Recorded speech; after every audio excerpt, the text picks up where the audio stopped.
Hospital Porters, Pride and Dignity, Stop the New World Order. Welcome to Herpanwo TV. It's great to be back. I'm here doing another video for you. First of all, I must say, you may have noticed I've got this little thing up. I normally have it down like that. And that's because I'm using the webcam mic today, which may be better. It seems to be perfectly good quality. If you like it, I will stick to it, because some people have been complaining about the noise you get when I do this. Which of course is amplified by the fact that I've been using this mic. I'm now using the webcam mic, so hopefully that won't be a problem anymore. Well, this is going to be a very difficult video, actually, I must say, because for several reasons. Firstly, it's been hard work. It's taken an awful lot of work. It's been quite hectic in terms of research, in terms of preparation and things like that. I've had to do a lot of revision and things like that, and a lot of editing as well. Secondly, it's controversial. I'm going to lose some of you over this, because some of you won't understand me. Some of you, I know, may well even willfully misunderstand me, or willfully kind of pretend I'm saying something I'm not, and that's a shame. But I can't not say something I believe is true, because it just happens to have that effect. I can't. It's not in my nature. So, well, let us begin first of all. Before we set out on this rather tortuous and somewhat tense journey with this. Trigger warning. Trigger warning. The following opinions are extremely offensive, inappropriate, and problematic. Trigger warning. So there you have it, ladies and gentlemen. We're going down and deep into the dirty world of controversy. We're going to plunge and dig down into the deepest loads of the offensiveness mine. So let's see how we get on. Now this is the video I was talking about in my last one. That is the Rose statue video. I said I was going to do another video, probably my next one, which will go into more detail about what the issues raised in that video, and this is it. And this is actually a reply video. Now, it's a reply video to someone called Kristi Winters, a YouTube user, and she has made two videos on her channel entitled White People Must End White Supremacy, and another one called How White People Can End Racism. So I've watched all these videos. They're quite long videos, they're quite detailed, and I have made some notes about this. Now, if you may be familiar with Kristi Winters, because she's come up on this channel before, because she is somebody who works very closely with Kevin Logan, and I've done several reply videos to him, about 3 or 4 now actually, and indeed I've put 2 of them in the background links in the description box, so you can actually check that out. I did a reply video because he made a rather scourging and rather, I think, derogatory and unfair video about Computing Forever, Dave Cullen. And he also made another one about ancient mysteries, so I tackled him on that, because obviously, you know, I tend to make these kinds of videos when I think the person I'm making a reply video to has made some kind of mistake. And indeed, that's what we have now. I think Kristi Winters has made some major rational and ethical errors in these 2 videos that she's produced, which is why I'm producing this one. Now, as I say, you'll be familiar with Kristi, because I think in one of them, I think it's the Dave Cullen one, she actually co-hosts the video. I think it's one of these videos that they do together, called Kristi and Kev's Happy Hour, or was it Kevin Kristi's Happy Hour? And so you hear her in that as well, and she's in this one. Now this is, as I see, someone I follow quite closely. I'll just actually tell you a little bit about her, and you can have a look at her channel page. And this here is the channel page of Kristi Winters. As you can see here, Dr. K.M. Winters, liberal, atheist, feminist, social scientist, nerd. So she's well educated, she's highly qualified, she's got a PhD, but somehow she's never learned how to use commas properly. So maybe she should go back and revise her English. Anyway, she is a female feminist, as opposed to Kevin Logan, who is a male feminist, and they're surprisingly similar in their views, which is why they do these various things together, the various videos together, which I'm going to talk about. But Kristi Winters comes from Wisconsin, USA, but she lives in Germany, and she's working there, doing teaching and things like that. And she is another of my hate watchers like Kevin. She's somebody I really find insufferable and annoying, and sometimes quite malevolent, but I can't stop watching. I can't stop watching them. It's like those two old guys in the private box at the Muppet Show, you know. Why do we always come here? I guess we'll never go. That kind of thing. It's rather like that, you know. I mean, sure, I'm not the only one, surely, who doesn't have hate watches or hate follows, you know, people like that. And I have loads. I mean, I follow loads of them, Mike Stutchbury and people like that I follow them on Twitter. You know, it seems to be part of the internet experience. I know I'm not the only person who does that. I think maybe it's because I just want to know what the other side thinks, and perhaps I get bored of listening to people who agree too closely with me. It's quite nice to hear alternative opinions, and indeed it gives me inspiration to make videos like this, which is why I think I watch people like Kristi. As I say, her videos, I disagree with almost everything she says. The only videos of hers that I actually thumb up are her holiday videos, which are sometimes quite good. She visits some quite interesting places like Florence and places like that, so I do like those. But generally, it's a weird thing, isn't it? It's a weird thing that the things we choose to watch online. She does several series of videos, including this thing called Weekend Winters, which she does every Sunday, which is just a solo commentary with people in the chat box. And she also does the Happy Hour, which is usually on Kevin's channel, although Kevin Guy's channel struck down a couple of times with flags, as I explained in the background video about Computing Forever. They basically, she and Kevin Logan get together and do a commentary on various news stories. One thing I'll say in Kristi's favour is she is willing to debate opponents up to a point. I think she's willing to interact with people. She did a very good debate with Sargon of Akkad. I must say that was very interesting. And she's debated other people like who don't agree with her. I mean, one person I remember she debated was Rin Michaelis, who is somebody I know, actually, someone I know personally and talked to personally. She was actually on Kristi's show once and did a good, interesting debate with her. And of course she does her agreement interviews as well, people she actually does support and does kind of like agree with, people like the inimitable Steve Shives, yes, but also others such as there's this guy called Cog. Well, his full name is Cognitive Society. He's another kind of bread tuber type person. I don't know if you could describe Kristi and Kev as part of the bread tube. I don't know. I was thinking of the bread tube. I think of Non-Compete and that guy, Irish guy with a beard and long hair, whose name I can't remember. But anyway, he's the left-wing type of YouTubers. So she debates with Steve Shives. I say debates. Steve Shives doesn't debate with anyone.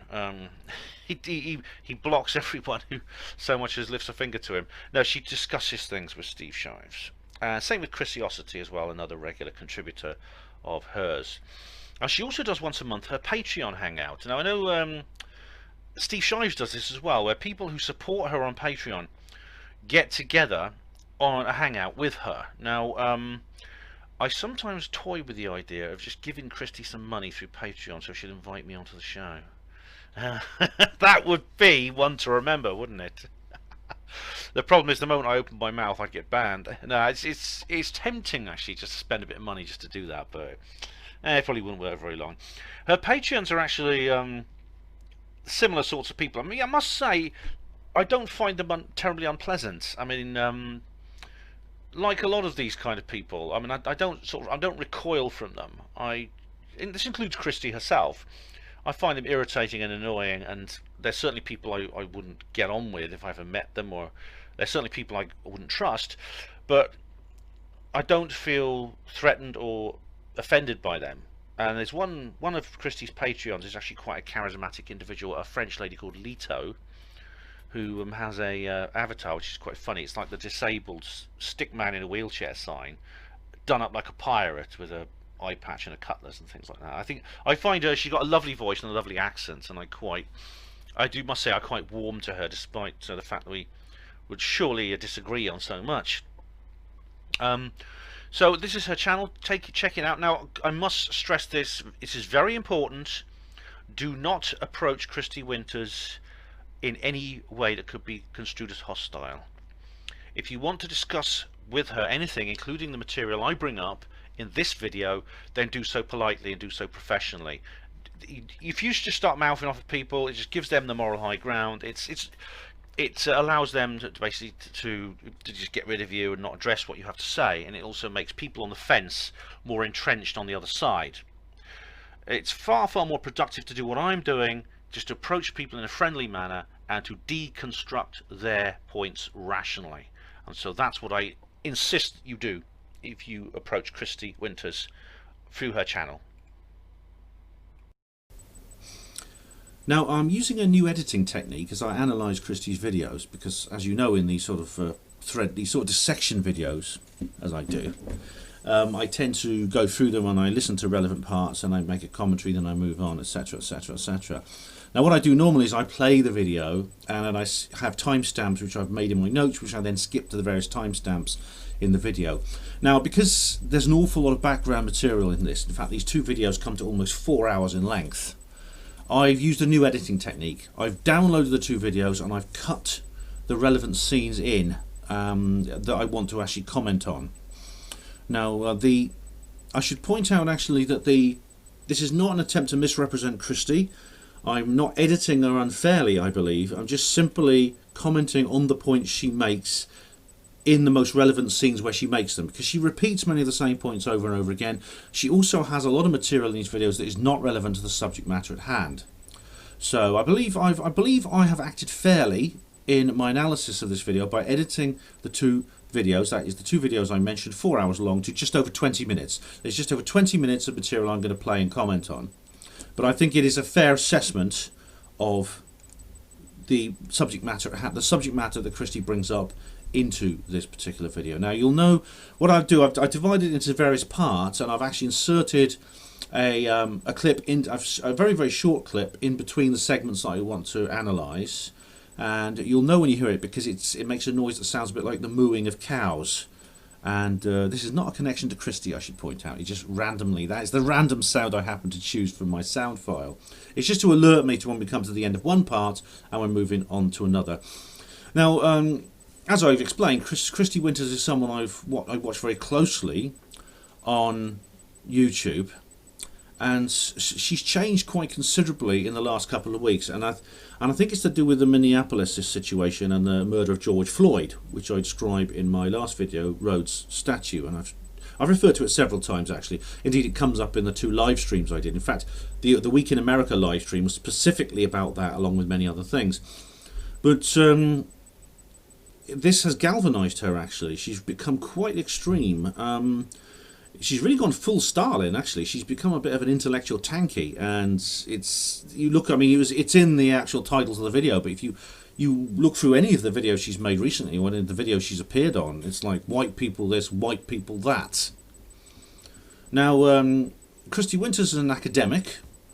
She's a PhD, as I explained. She's Dr. Kristi Winters, and like many people in academia, she has been influenced by this fifth column infiltration system, which I described in other videos, which Yuri Bezmenov described, people like Senator Joseph McCarthy and many other people.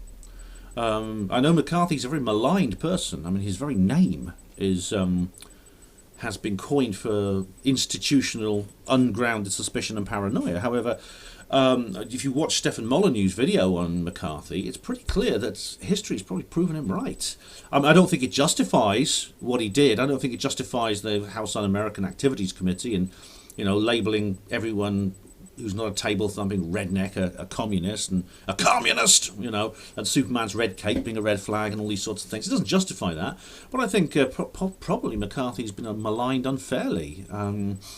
Because it's true. I mean, if you look at the SJWs and Antifa, which I talked about in my last video, in the Week in America in my last video, and the Rhodes Statue video, what's the most common job that these people do? Anti-fascists and SJWs. What's the primary profession they tend to be in? What sort of work do they gravitate to? And the answer is teaching. It's education. Most of them, I think, the majority are probably teachers of some kind, either at schools or universities. And of course, that's where you get the sort of cultural Marxists. Kristi Winters has been educated by these people. she's very, very highly trained and educated. She's a political scientist, as I've explained. And she has spent her professional career being exposed to this crypto leftist propaganda.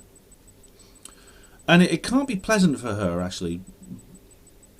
I'll come into this, maybe I'll come onto this more at the end. In fact, I will, I'll shift, I've made some notes here, but I'm just going to shift them to the bottom. Hang on, I'll just cut and paste them to the bottom, because I'll come onto the, you know, how it feels for her, or how it might feel for her being, you know, having the ideas that she does in a little while, because it is my intention to be fair. I mean, I really, really do want to treat her respectfully and compassionately in this particular video. It's not my intention. This is not an attack on her. I don't want it to be an attack on her. It's a criticism. It's a rational criticism. So we'll go to we'll begin with the videos now. I cut them down. I cut both videos down to 20 minutes. We'll start with the first one. So this is the first one. It was called "White People Must End White Supremacy," and as Kristi herself would say, hitting play.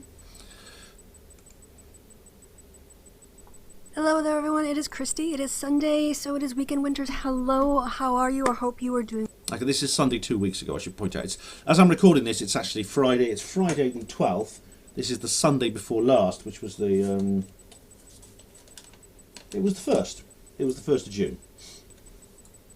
Well, wherever it is, whenever it is you are, I hope you are safe.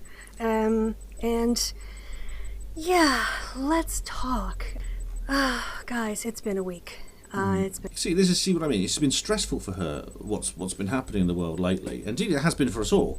I don't think anyone's happy about what's been happening over the last week. I've not met anyone who believes that. I'll come to that later on, because many people think we are, but many people put words into the mouths of people like me which are not true. It's been a week. But this topic is so serious. I don't know how to kind of package it up in an emotional way to kind of help process the content I'm putting out for you, so that you don't leave the show feeling worse than when you started. But I won't, Kristi, personally, yeah. But she does quite a good job, actually, considering she's a bit incoherent with the emotion of the whole thing. That being said, I think that's a pretty tall task today, given the topic.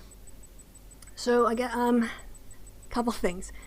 The name of the show is White People Must End White Supremacy, because I want to focus on my experience of becoming aware of the extent to which I lived in a white supremacist little, like matrix almost, if you wanted to think about it in that way.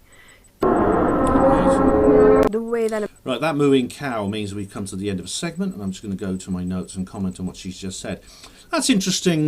That's actually a very interesting way she puts it, matrix. Now, you may have heard the analogy of the Matrix before, which of course refers to the famous 1999 movie about living in a fake world and suddenly you come into a real world. I mean, people also say Truman Show, and there's many other examples in cinema and literature. So this is rather like... this is the kind of language that someone in the UFO Paracon community would use.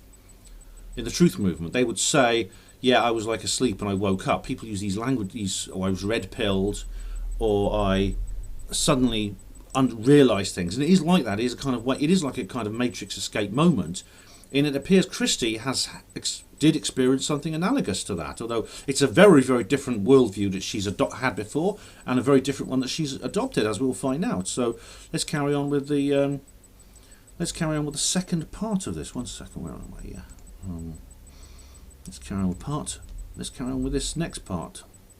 American education is structured, what it leaves out, the tales that we tell ourselves as white Americans, making a connection to slaveholders of the past from whom we derive our identities. No, so I won't wait for the cow mooing. I'll just tackle these things as I go along. It's interesting language she used, the slaveholders of the past, and how we identify with them. If we have our what she said, we just play that again. Making a connection to slaveholders of the past from whom we derive our identities. we derive our identities from slaveholders of the past. We derive our identities as people from the people within our history.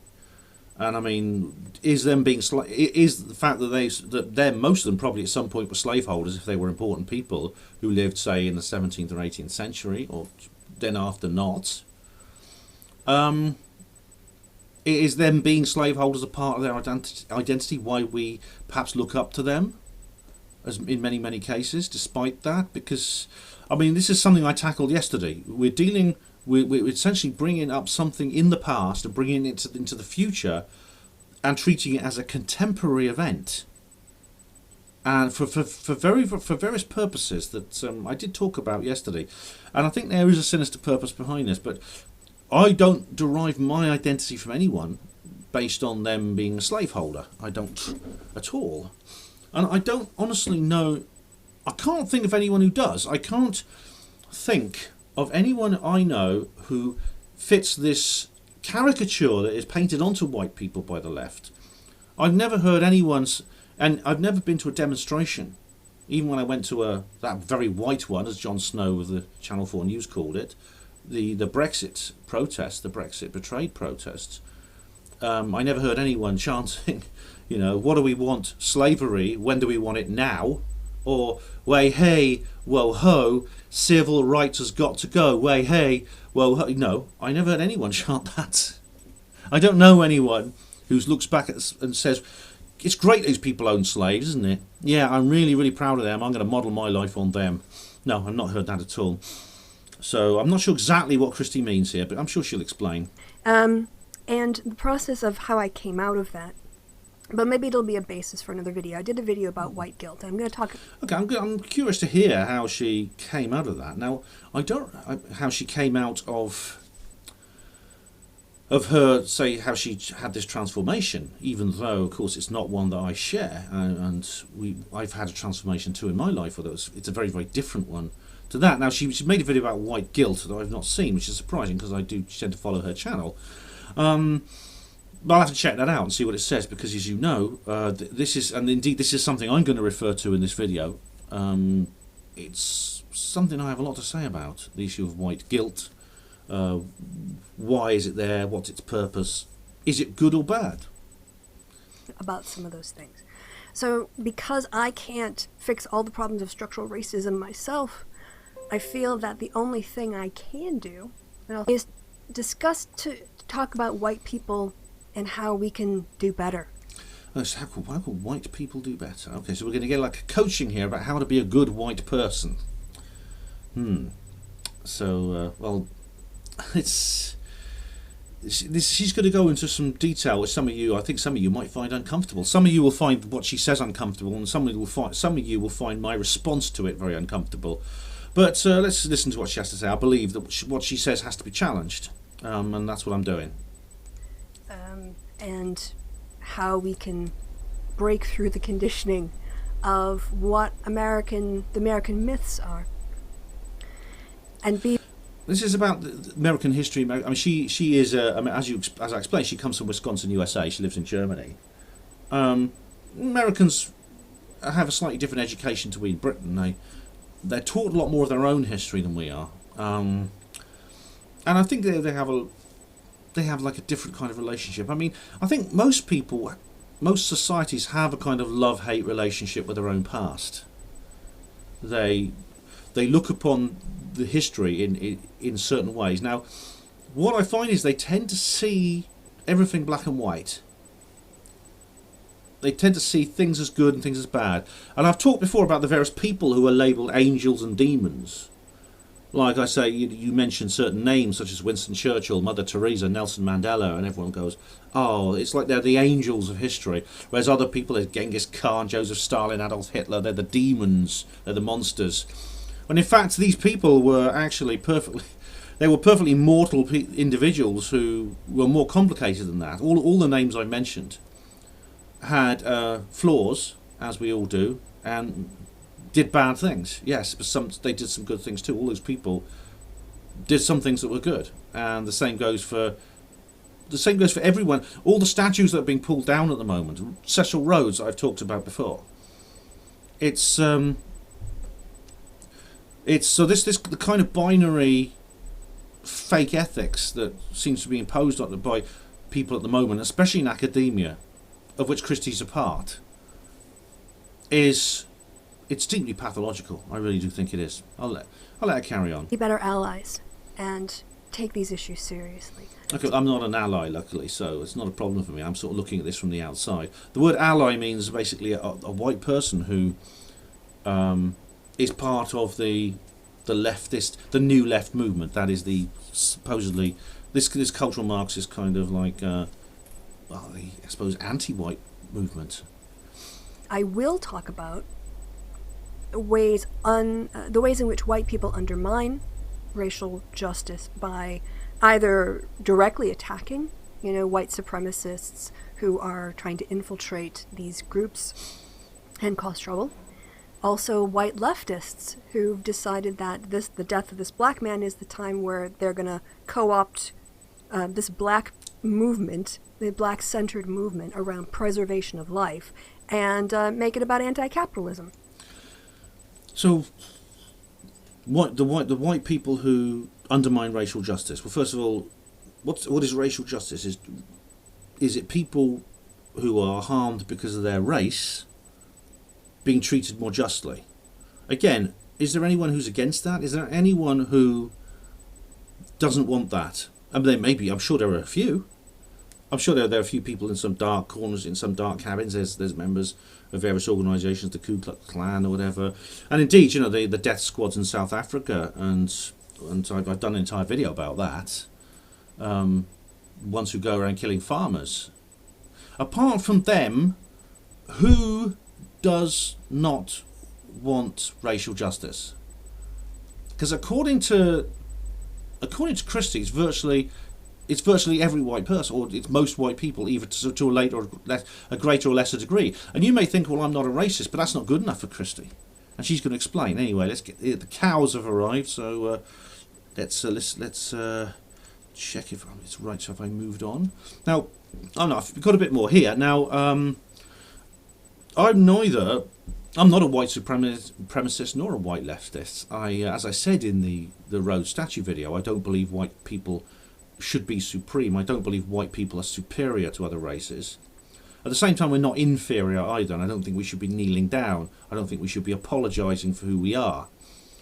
Now, what she said at the end was, she brings up some of the different ideas within the left and some of the conflict within the left that I have mentioned as well. And this is the reason I put a link in the description box to my video Skeptics 2018, because I go into detail into what I call the skeptic civil war, that between the feminists, the Atheism Plus Brigade, and the kind of libertarian anti-SJW movement within the skeptosphere.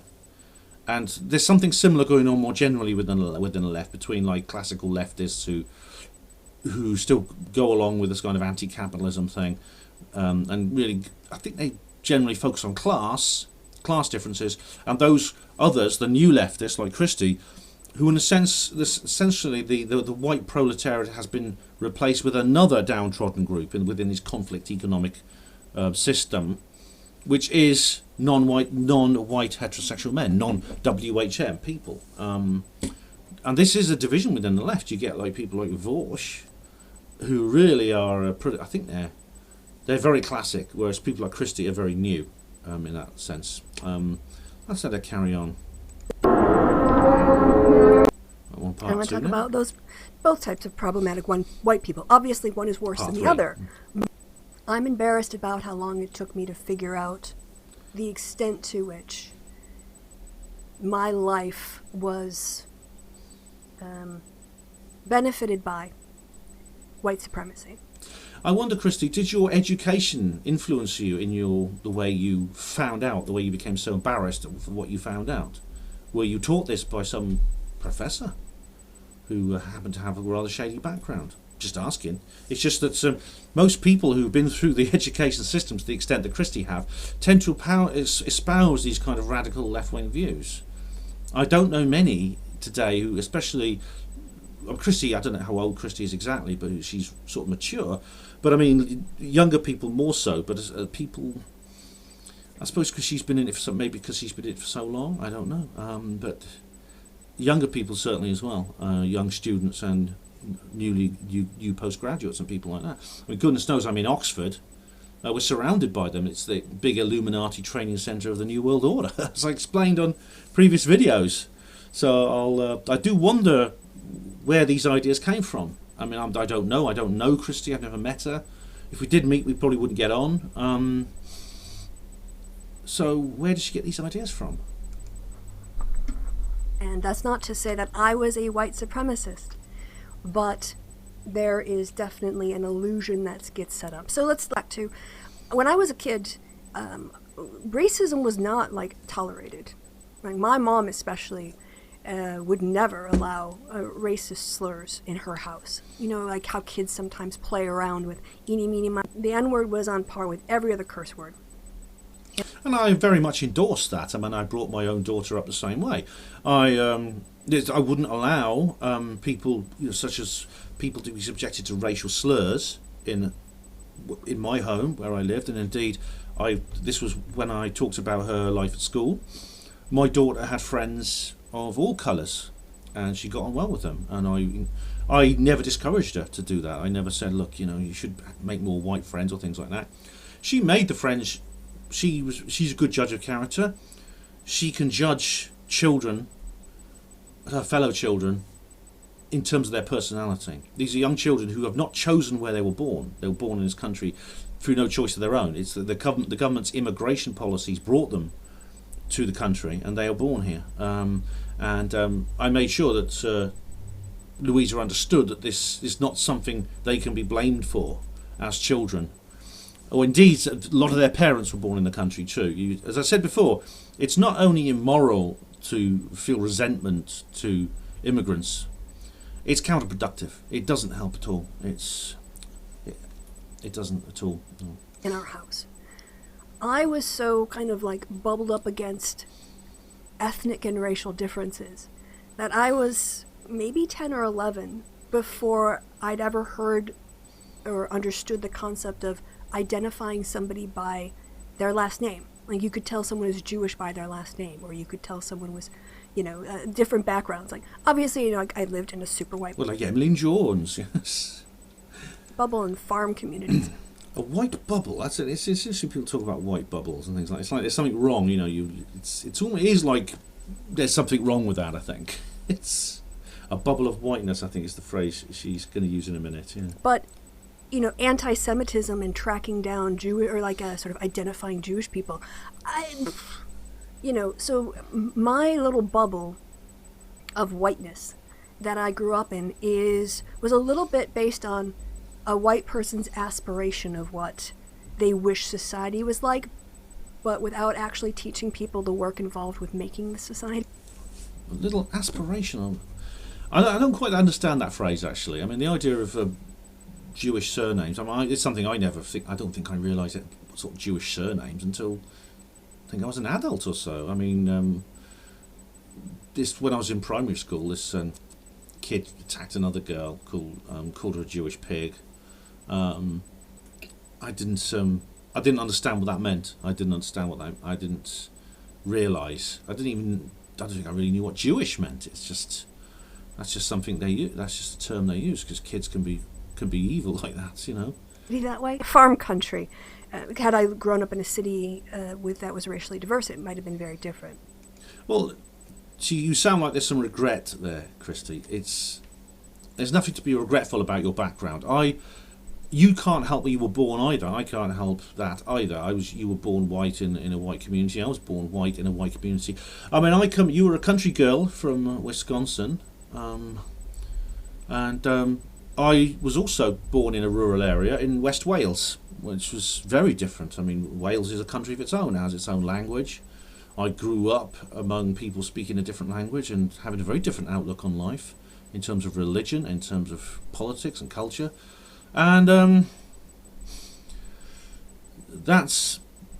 it's never, I don't think, any more than, in the same way, what I said to my daughter about the children she was playing with at the school, applies to ourselves. I don't believe we should criticise ourselves. Oh, if only I'd been born in an inner city area, I wouldn't have this innate whiteness that I had to strip myself off and all this sort of thing. I mean, I wouldn't say that anyway. because I don't, for reasons I'll explain in a minute, I don't think you're right about the whole whiteness thing. But I must say, I feel an affinity in a way with Kristi in this respect, because I know what it's like to wake up from suddenly realise the world is not what you think it is. And you know very well, I've talked about that many times. The thing is, I woke up to the UFO Paracon world, the New World Order, things like that. She woke up to something different. She woke up, or believes she woke up, to, I suppose, this what she's going to describe as, you know, underhand white supremacy. But I'm getting ahead of myself. Let's let her explain that. Let's carry on with the next part. I guess there's the form of white racism that is actively hostile. And it's dangerous because it's an ongoing... At least she says white racism, with the implication there is other kinds, because there's many people who would say that's just, there is no other racism except white racism. I hear that all the time, and I'm going to come on to that in a minute. Going a physical threat to people of color. Who calls a physical threat to people of colour. There are people like that, of course, and they exist. Fewer, though, than Kristi's going to is going to say, or fewer than most people believe. There's also, it cuts both ways. There are non-white people who propose a physical threat to white people as well. And this is where we get onto the definitions of racism and how it manifests in our society.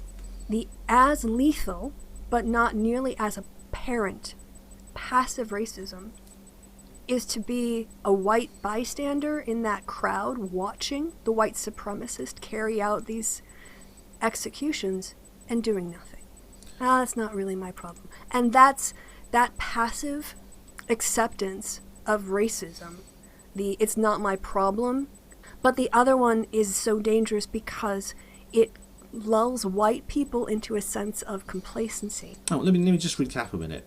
She's saying that there's a passive form of racism, other than the racism that actively is hostile, and I assume that's the only kind, because racism by its definition is an act of hostility, or thoughts and words of hostility. Passive racism, white bystanders. I mean, so she's talking about white people who see racism from a third-party position and do nothing to stop it. I think that's what she's saying here. And this is a problem that she experiences with white people. I don't know how many people actually do that. How many people would do? How many people are actually guilty of this passive racism? What does it even mean? Oh, hang on. Let's let her carry on. Where they feel like being a good person. By good person means I don't say overtly racist things, but I also don't really question the racist framing that things are presented to me as, or I don't feel like I have an obligation as a white person to take on and argue with other white people or to try to dismantle white supremacy. This is where she's essentially saying that there are people who, there's basically white supremacy everywhere, and it's people do nothing to stop it because they think it's not their problem. Well, firstly, is there white supremacy everywhere? And secondly, these are my questions. And secondly, where it exists, do people really regularly do nothing to stop it? Do they really? That sounds. If what she's saying is true, then that does sound very disturbing to me. Is it true though? That's the question. Well, at least it's not. I'm not actively contributing to it, so it's not really my problem. And that's what I woke up to. Right. She woke up to what I've just described. This is a weird thing. This is very, very weird because, I mean, you may recall Tristan Swale started, do you remember him, the skeptic? He started posting all kinds of material on his website that's actually gone now, but I'm going to speak openly about it because he did say these things publicly. I should point out this was a completely unprovoked attack by him. I know he's a skeptic, but I mean, I got on all right with him. I met him a few times at conferences. I met him at Skeptics in the Pub a few times. I even interviewed him for her Panmo Radio, and then suddenly he turns on me. He starts calling me a racist, and at one point it's like someone said something very weird. They says racism is something you can be. You can be it if you racism. You can be a racist even when you're not a racist. And you see, that doesn't make any sense. But it's not meant to make any sense. It doesn't have to make sense. That's the irony of it. But let's let her carry on. A couple things helped a lot. The first person I really heard describe the creation of whiteness was Tim Wise, who explained the way that whiteness didn't exist in Europe. Well, whiteness didn't exist 10 years ago. I mean, it's a word I've not even heard, except its literal form, which means the nature of something white. A wall which you paint with white paint has whiteness because it's painted with white paint. But since then, it's meant something different. Since then, we now have whiteness studies in university. If you go to one of these communist training camps that pass for higher education centres, a lot of people are sent on whiteness studies along with gender studies and all these other slippery pseudosciences. Now, suddenly there's this thing called whiteness, and what is it? And well, seeing as I've never been to university, I've been sheltered from this kind of mental poison. But it's to me, I'm confused. I am confused over the whole thing, over what it and the idea of.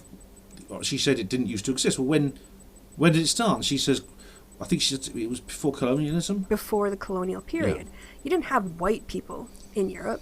You had the English and fighting the Scots and fighting the Irish and the Welsh who were like occasionally doing stuff. And then, within France, you had people fighting, and then you had the French fighting the English and the Spanish. Well, I object to saying that Welsh people occasionally did stuff. But yeah, I mean, there were white people. We didn't have an awareness of ourselves as a racial group, I suppose, because we really had no communication with people who were different. Like much of the world in those before the last few centuries, people tended not to travel very far. It's quite normal in Britain, until about the 19th century, to be born and die in the same county and have never left it. That's quite normal. That's quite average. But obviously, like when we get a wider view of the world, and we start travelling, we're going to encounter different people. People are very different, not just racially, but culturally, religiously, linguistically, etc., etc. That's going to change our perspective.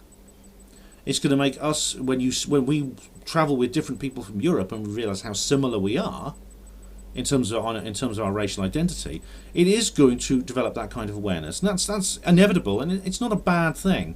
It's not whiteness. It's just noticing things.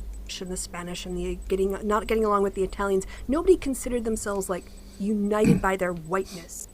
And as Tim Wise explains, when the colonial powers came over and started to import, they started to kidnap people and force them into slavery. Colonial powers did that, but then, as I explained in the video with to do with the Rhodes statue, slavery is not something unique to white Europeans. It's a sad fact of history. It's something that virtually, I think, most societies did at the same time. There was, of course, there was the transatlantic slave trade. There was the slave trade to the Caribbean, to North America, to Europe, absolutely. And indeed the other way around. Some slaves were taken to Europe and then immediately transferred to ships heading for the New World. But there was also an internal African slave trade, of which the European colonial slave trade cooperated. This is how Robert Mugabe made his family fortune, as I've explained. Many, many other people. Credo Mutwa talks a lot about this in his books. His interview with David Icke, I do very much recommend. That's The Reptilian Agenda, 6 hours long. It's well worth it, though. So it's this idea, well, slavery was simply a one-way street. It was evil white people twirling their moustaches and taking poor innocent black people and just chaining them up and dragging them away. Yes, that happened, but that's not what slavery was. That's one aspect of slavery. But it's the only aspect we're expected to address today. It's the only aspect we're continuously reminded of. And why is, I think there's a sinister reason behind that, as I'll explain. There wasn't only the slavery system and being a slave or being free. There was indentured servitude, which was basically like short-term slavery. It was like indentured servitude still exists. In fact, there are more than 100 million of these people in India, I believe, who are they're basically putting them, they voluntarily enter slavery in order to pay off debts and for various other reasons and things like that. National Geographic did a documentary about it. It was really sad because one of them was a little 12-year-old boy who works in a mill, just in a textile mill, just like 100 years ago kids in this country had to. And he just does that continuously for the whole day. He doesn't go to school. And he earns about 5p a day. And that's horrific. Although I don't see any protesters outside the Indian embassy, do you? 7 years or whatever. And both free black people, men I would assume, and free white... Oh, of course. Evil men. Well, and they're black men, Kristi, come on. It's only white people. It's only white men who are evil. White men. Ah, that's it, white men. Would enter into these indentured servitude contracts and work for a time and get out of them. But they were some common bonds of economic solidarity between free blacks and free whites, as we now think of them, in the colonial territories. I suppose it works the other way around now. I mean, I was a hospital porter, which is not only a 95% male occupation. Hospital portering is almost exclusively male. There were some female porters, including some very good ones, but they're a minority, a very small minority. And feminists don't mind that because hospital portering is a dirty, low-paid, unglamorous job, so they're quite happy to let the guys get on with it. But I mean, it is also a largely non-white profession, especially more so now than ever. Yet, yes, I did feel an affinity with those men. I call them my brother porters. So yeah, I understand that it works the other way around as well. So Kristi's probably right about that. So that's fair enough, isn't it? Yeah. I mean, it's... I do wonder... I mean, I made a slightly sarcastic comment on Facebook yesterday because someone was justifying the destruction of the statues that we see in Britain. And I said, well, what about those lovely wooden idols in the Pitt Rivers Museum here in Oxford, which are basically, a lot of them are depictions of tribal leaders from Africa. And I said, oh dear, those are going to have to be burned because those men own slaves. But I don't see any protesters there. I'm sure they'll get round to them, will they not? I was a bit sarcastic. The point I was making was that the protest, this constant reference to slavery you hear from the left at the moment, it's not a protest against slavery. It's a protest against white people doing slavery, something that white people no longer do. In fact, who were one of the first racial groups to give up slavery, and in fact white Christians campaigned against it and abolished it. But it's so everything's back to front. They say it's like everything's... This is what is meant by clown world, I think. White fragility, yeah, I can talk about white fragility. White fragility is this word that when you bring up things, when you go on about white male privilege and things like that, you get people like Lawrence Fox, going, and Kristi and Kev did a thing about Lawrence Fox saying, oh, they accused him of white fragility. I think it's an absolutely natural reaction to the kind of this kind of injustice that is continuing, this kind of nonsense, this falseness, this false view of reality of which our identities continuously. These identities are continuously pasted onto us, and they're not real. And when people respond angrily, it's a go-to answer to accuse them of white fragility. I mean, I know of Polite Conversations. She does that as well. She did an entire program about white fragility. It was really annoying. It was 2 hours long. I listened to all of it. That's what I mean about hate following. I'll just carry on here. The white powers that be started to, obviously you had black people who were being enslaved and white people weren't being enslaved. There was a vested... The white powers that be. It's interesting she's used the term white powers that be. Well, the powers that be are not white. Some of them aren't even human, as you know. Some of them are essentially... They appear to be human, but they are an extraterrestrial consciousness that is occupying the body, and sometimes they shapeshift into reptilian form.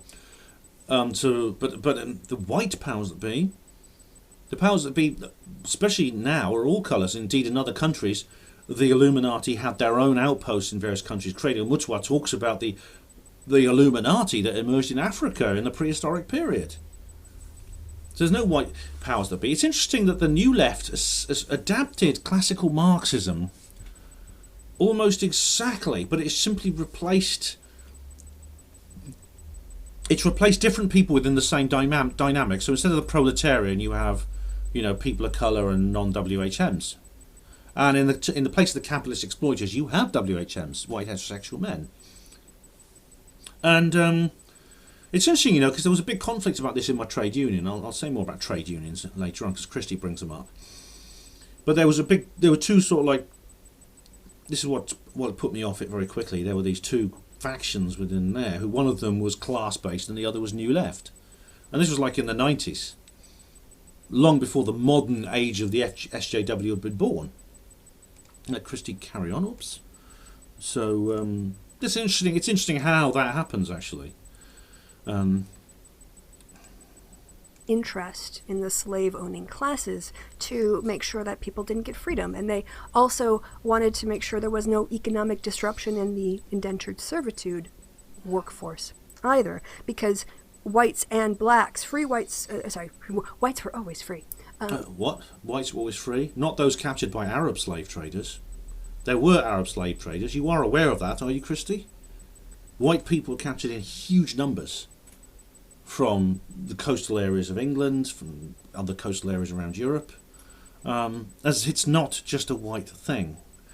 Whites and free blacks were aligning their economic interests. So in the interest of keeping divide and conquer, the rich whites gave the poor whites just a little bit of power.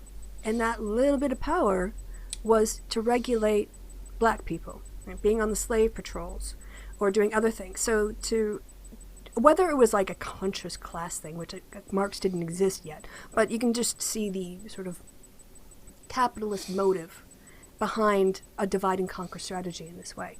And so by dividing white workers from free black workers, this allowed, even more marginalization. There was a real economic trade-off to giving poor white men a little bit more power to turn them into a cheap workforce for enforcing slavery that benefited the richest whites.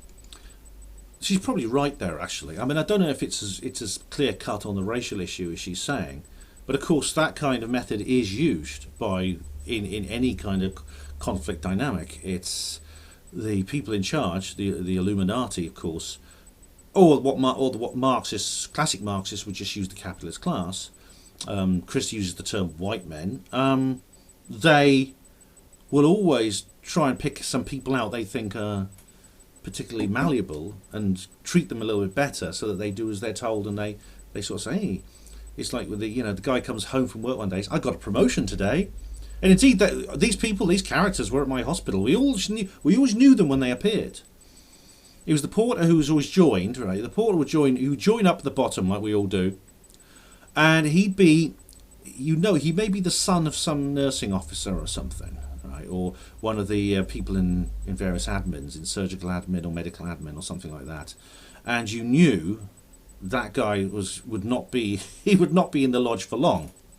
And the guy who's always sort of like, he'd go and sit on the table with the management, in the canteen. He'd go and sit with them instead of with us. He wouldn't go to the social club. He'd just go to the wine bar with the monitoring officer and things like that. And sure enough, you kiss arse enough.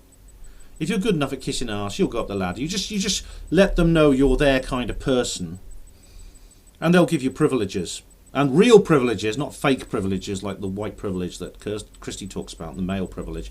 I'm talking about real privilege now. They give you little privileges. You get the senior porter's job, then a couple of months later, you'd probably be moved over to various positions within the office of the facilities, within the facilities department, and then you'd go further. I mean, we knew these characters, boy wonders we used to call them, because they were always usually very young, and we'd only know them for about 6 months, and then they'd be promoted up out the area. People like me, of course, basic grade porter for 23 years, and I take that as an enormous compliment. I don't think the people who didn't promote me, I don't think they realised how much they were flattering me.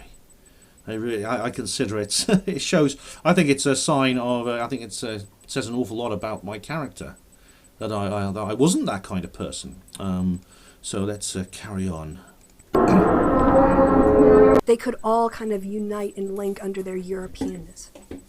And so America was built on oppression and theft. And this was normalized by our founding fathers. So was Europe. Unfortunately, oops. Sorry, you can't, when I turn my head away, you can't hear me, can you? Because I'm used to having this mic, so you always hear me whenever I speak.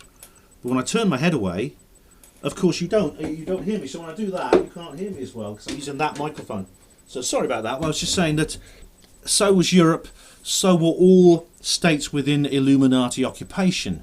So you're talking about everything from the Roman Empire, indeed even earlier, that was under Illuminati occupation.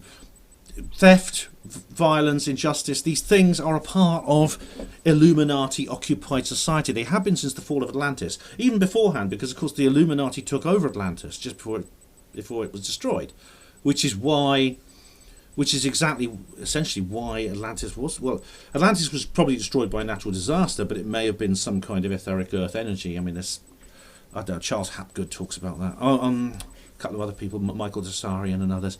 I don't have time to go into that now. But when Kristi describes the history of our own country, the United States of America, she's describing the history of the entire world. Fathers, because that was their operating assumption when they constructed the Constitution. As a consequence, that structure, that assumption, because that was their operating, and this was normalized by our founding fathers. Oh, the founding fathers, that's right, yeah. Because that was their operating assumption when they constructed the Constitution. As a consequence, that... Hold on a minute. The founding fathers were operating under orders. They were Freemasons. George Washington was a 33rd degree Freemason in the Scottish Rite. They were receiving orders from the Illuminati headquarters in London. And that's basically how, and exactly the same way that others were. For example, the French Republicans, the Bolsheviks in Russia. These things are organised by the Illuminati. I do recommend Bloodlines of the Illuminati by Fritz Springmeier. I've got it on my shelf there. I'm not going to get it over there, but I've shown it to you before. It talks about basically the history, how this came about, how this world came about in that form. Structure, that assumption is built into everything that has happened in America since. Well, that's true. It is, but it's not. It's nothing to do with whiteness. It's not white people. It's the Illuminati. It's the Illuminati, Kristi. And we haven't properly ever dealt with the remuneration. Remuneration? The apology. The acknowledgement of our sins of slavery. Our sins of slavery. It's interesting she says that, our sins of slavery. Kristi, how many slaves do you own? I mean, I don't know if you've got a garden. Do you have any cotton plant? Do you have any cotton plants in your garden? Do you have a window box with cotton plants? Surely you can pick them yourselves. You don't need slaves for that, do you? Come on, how many slaves have you ever owned? How far back within your family line do you have to go before you see anyone who owns slaves? This sins of slavery, it's about time white people stop doing it. It's about white people stop getting down on our knees, bowing our heads and crying because our great-great-great-great-great-great-grandfather might have kept a houseboy. Yet, several generations down the line, you might actually have a white Christian in your family who worked to end the slavery, to free these people who were indentured servitude. It's ironic, you know. I mean, people go on about the British Empire and things like that. Do you know what? Earlier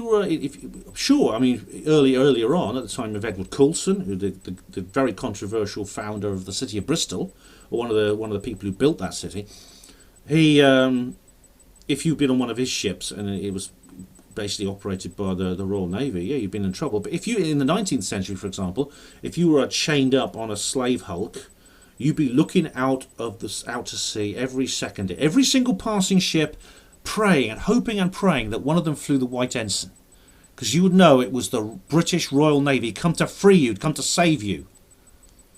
I don't feel guilty, and I know no other white person should feel guilty. This is all a one-sided cultural Marxism. What do you do then with, but George Washington, he was a good guy, but he owned slaves? George Washington was an Illuminati agent. He owns how many important people at the time Washington lived? Right, this is the 18th century. He led the revolution. He became the first president in 1776. The answer to 1984 is 1776, as Alex Jones says. How many prominent people in those days did not own slaves? You see, it's easy to judge people by the standards of today and to say, well, look, I mean, you often get this. You often find this in movies, like there's some good ones, like The Bridge of Spies with Tom Hanks. Is they'll have some kind of like historical setting, and they'll have some character who's very, very obviously a transplant from the modern world, who's been placed into this historical situation. And it's very cumbersome. It's a very cumbersome piece of fiction when that happens. And the truth of the matter is, it's a sad fact, nobody at the time Washington lived thought there was anything particularly abhorrent to owning slaves. Nobody did. If you and I had lived back there, we'd probably shrug our shoulders and just accept it as a fact of life. We would regard black people as inferior to ourselves, even subhuman. And that's something that was wrong, but it was people who lived then suffered from it because of their upbringing, their education. The way, Kristi, you are suffering because of your upbringing and your education, which has moulded the way you regard the world today, and not in a good way. It was wrong, it was bad, but you can't change the past. As I said in the Rose statue movie, history's history. It's irrevocably sealed within the space-time continuum. You can't change. You can't go back in time. You can, in the many worlds hypothesis, you can go to other dimensions that are identical or closely resemble Earth's own past and make changes there. But you can't literally go back in time if laws of physics don't permit it. What we can change and what we can alter is the present and the future. But we can't alter it when we, or at least those of us who are white heterosexual men, are continuously browbeaten with this guilt trip. We're gonna manifest a future which is really bad, when we really should be manifesting one that is really good as a result of this demoralisation. It's very, very unfair, and you're playing a part in it, Kristi. You are contributing to it, and I ask you to stop. And for white people, I think there's a tendency to just go, "Oop, slavery, that was in the past." This process. What else are we supposed to say? Is it in the present? Oh, but it was in the past. Does that mean it doesn't matter? No, of course it matters. Of course things matter. I don't think simply saying, okay, it was in the past, excuses slave owners. You can't dig up George Washington's bones and put them on trial. I know that actually happened once. A pope was actually tried after he was dead. His coffin was dug up and put... But you can't really do that, can you? It's not practical. But the impractical has become the normal now. It really has. It's almost childlike, the way these people think. Emotionally identifying with slave owners and excusing their slavery, and excusing all of the suffering that followed from it, and excusing all the exploitation, and excusing all the discrimination that comes down all the way to the 21st century. If you look back at a historical figure, and you feel a sense of admiration for them, as I've explained, they may have committed crimes of which you would consider immoral, but we always have this kind of love-hate relationship with the past and with the historical figures. As I've explained, we tend to see them in a very black and white way. I'd ask you, Kristi, what do you think, for example, of Vladimir Lenin? What do you think of him? What do you think of, I don't know, you're a feminist, so a prominent female leader such as Cleopatra. What do you think of her? Did you think she wouldn't throw people to the crocodiles if they displeased her? She was the pharaohess. She was the queen of Egypt. She was the leader of the Ptolemaic dynasty. I mean, whatever they were, the Ptolemaic society in Egypt. You excuse that, though, don't you? Well, there's nothing. I'm not having a go at you, but you're having a go at us. But it's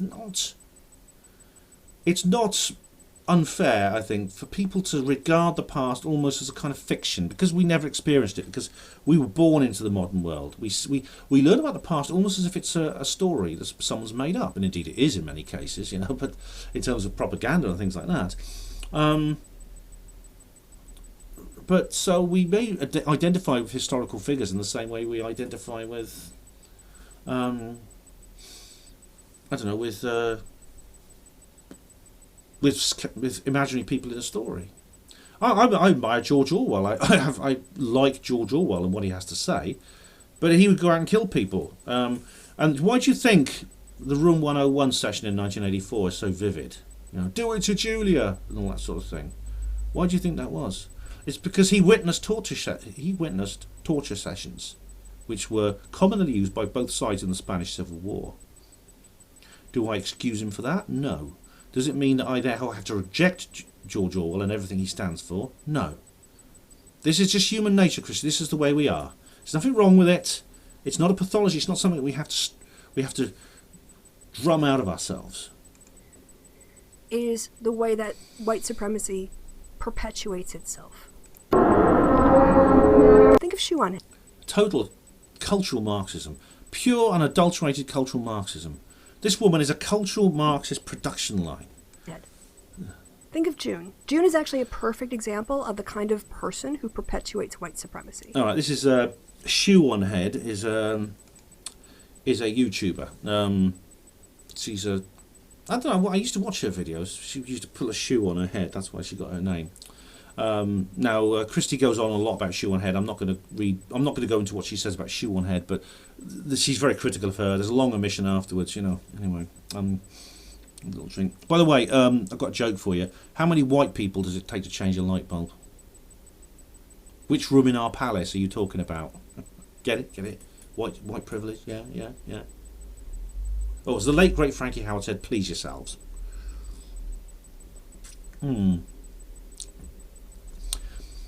Yeah, as you know, there's no such thing as white male privilege. It is a nonsense. It is a cultural Marxist delusion.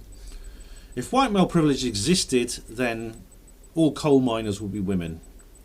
The labour-saving devices that make our life, that make housework so much easier, such as the Hoover, washing machine, dishwashers, and things, they would never have been invented if we lived in if there was white male privilege. All wars would be fought by women. All hospital porters would be women.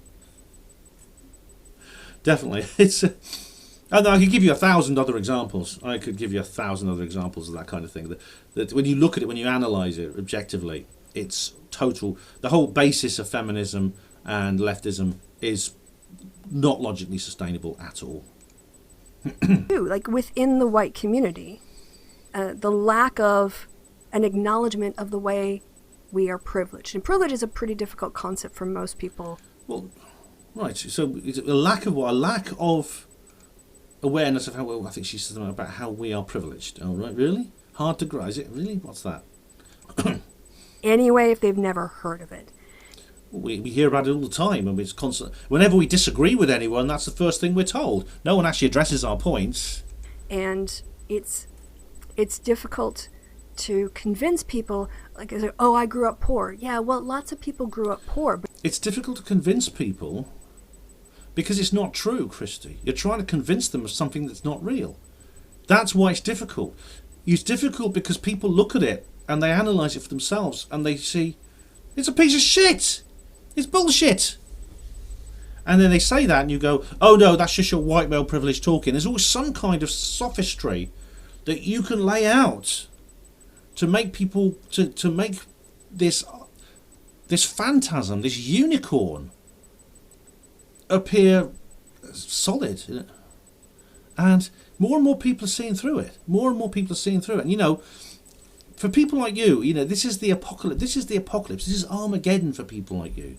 It really is, because your whole life and your whole livelihood and everything you hold dear depends on one thing: white men feeling guilty.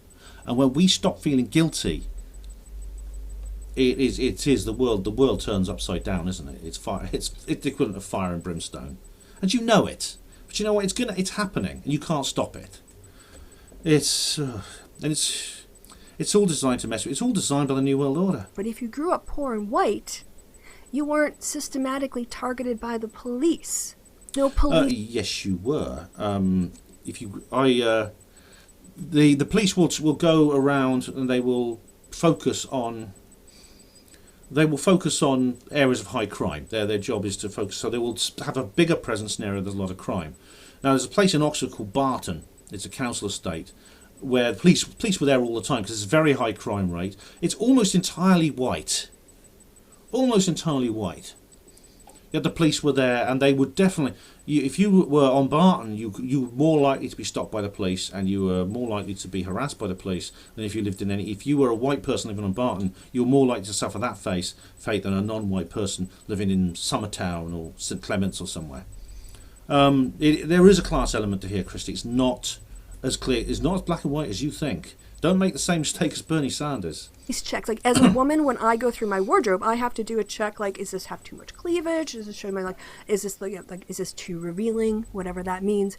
And so I self-check. I think mine's all right. My body as a woman to conform to the standards of, and I'm going to be honest about it. I mean, to standards of what will not arouse cis het men to attract unwanted attention.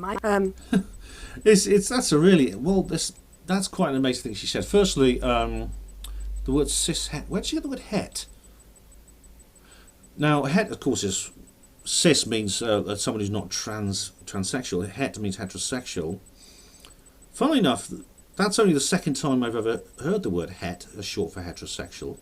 The first time was in my book, Roswell Revealed: A World After Disclosure. Have you read that, Kristi? Have you been reading my books? Blimey. I thought I came up with the idea of shortening the word heterosexual to het in this book. Wow. And that's something. That's slightly different to having to kind of police yourself all the time against whiteness. Police yourself all the time. See, now we're getting into the real 1984 stuff, aren't we? Yes. Police yourself all the time. Now is that not... I'll let her carry on because she says a bit more here. Hang on, this is interesting. Kind of malign whiteness in its various forms. Hang on, this is pure Orwellian indulgence now, isn't it? Now, to police yourself against malevolent whiteness. I mean, this is really like Parsons, isn't it? Sitting there going, "I'm a thought criminal. I didn't know it. I'm a thought criminal. I didn't know it." This is like, I've heard people say that. Ben, maybe you are racist, but you don't know it. That's my mind control voice, by the way. Or was it Tristan Swell said, you can be... He didn't say that, but it's kind of like someone else said that. Racism is interesting because you can be it even when you're not it. This is... that's very... What you just said, Kristi, is very sinister indeed. I don't think you realise how sinister what you said was. Convincing white people that they have had privilege is one of the biggest obstacles because we are fed this lie about self-sufficiency. No, we're fed a lie that we have white privilege, and it's not true. We don't. There's such a thing as privilege. There's such a thing as oppression. There's no such thing as white privilege and male privilege. These are social. These are what's the word? Socialist. These are socialist motivated myths. The whole concept of white privilege, and it was invented by a group of people who, by their own admission, want to take over the world by controlling our minds. The Frankfurt School, Common Purpose, the Tavistock Institute. It's a psychological warfare tactic, Kristi. That's all it is. It doesn't exist. It literally does not exist. So that's the obstacle. The obstacle is that people now can see through it. People actually understand this now. They realise that it doesn't exist. And we feel like if we do a job and get paid a very little amount of money, we've suffered. But white people don't know suffering because we're white. Hang on, white people don't know suffering because we're white. That's it, you white guys out there, you've never suffered. You've just never suffered. You know, this is what Bernie Sanders said. He said, white people don't know what suffering is. You're talking about a lot of people here. You're talking about 10% of the world's population here. You're saying you've never suffered? Is that what you're saying? Can you not see, Kristi? I mean, you're not stupid. You've obviously got a brain in your skull. I mean, this is just unbelievable. I mean, that she spouts this nonsense and thinks it's common sense. She thinks it's real. But why should I be surprised? I mean, there's a real danger to this, actually, because if you read the United Nations Convention on Genocide, there's an interesting footnotes, and one of those is the process leading up to genocide. And it talks about, see, people often said, there's no white genocide in the world today. There can't be, because white people aren't being put in cattle trucks and taken off to mass graves. That's not how genocide starts. That's how it ends. But there's a process leading up to that several thinkers have identified. And you see it in various countries where genocides take place. It begins with an idea that becomes pervasive in society, that a certain segment of the population is accountable for all the bad things that happen within that society, most or all, both in the past and in the present. That particular group of people will be marginalised and singled out and regarded partly as subhuman, inferior, disgusting, degenerate, but at the same time occupying a place of privilege within that society, which they themselves have engineered through their own evil machinations. That's how it starts. It leads, and then there's another. I don't have the full document in front of me, but you can look it up. It goes on to different stages. I think we're about stage 2 or 3 in our society, and then you get the actual killing. Then at some point, someone says, "Let's round these people up and let's just kill them." It's not a nice thing to do, but let's just solve this problem by getting rid of these people. Just get rid of them, and it's happened so many times. I mean, I could give you an example from history, but you've just thought of one, haven't you? Ooh, you just thought of another. So let's stop it now. Let's break this chain. Let's put a stop to this now before we reach the final stage. This is why I'm asking you, Kristi, and I'm asking everyone to step back, think what you're saying and the harm that what you're saying can cause. Because I'm a white heterosexual male. My daughter's a white woman. If this goes on, through no fault of your own, through no deliberate intent of your own, you will lead people into a position where my bones will be found in a mass grave with a bullet hole in the back of my skull. That's where this ends. History has taught us that. Let's learn the lessons of history and not repeat it, please. Okay, let's carry on.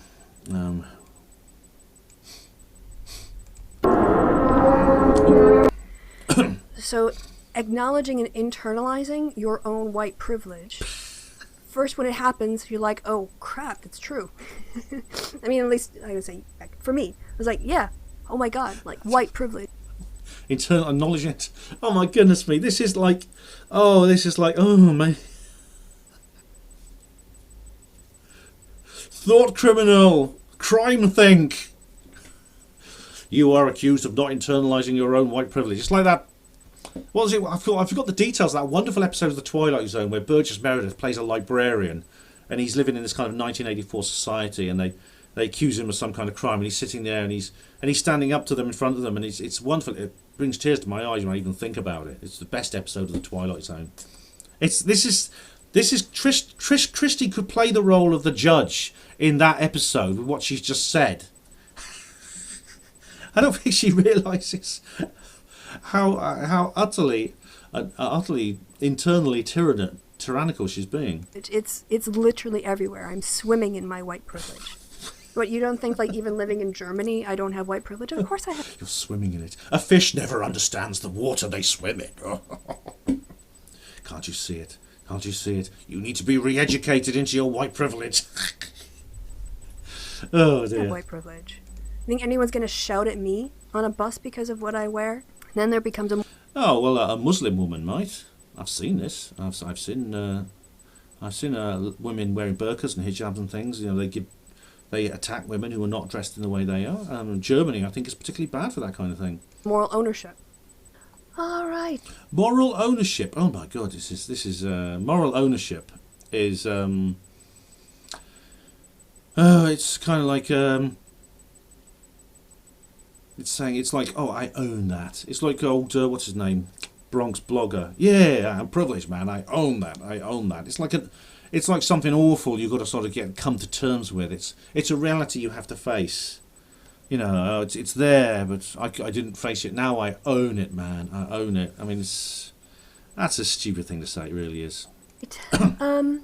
Free is a subjective term when you consider most of Europe was under the boot heel of monarchs for a very long time. True, but I would still put slavery in a slightly different category. Actually, in a massively different category. Slavery in the Americas, how it worked was, I don't think you can kind of compare the conditions. They were both exploitative systems. Slavery in America was worse. All right. Well, citation needed, I think, there. But anyway, the European monarchies, it's interesting because the Illuminati occupied crowns and the states of Europe who are still on the thrones today.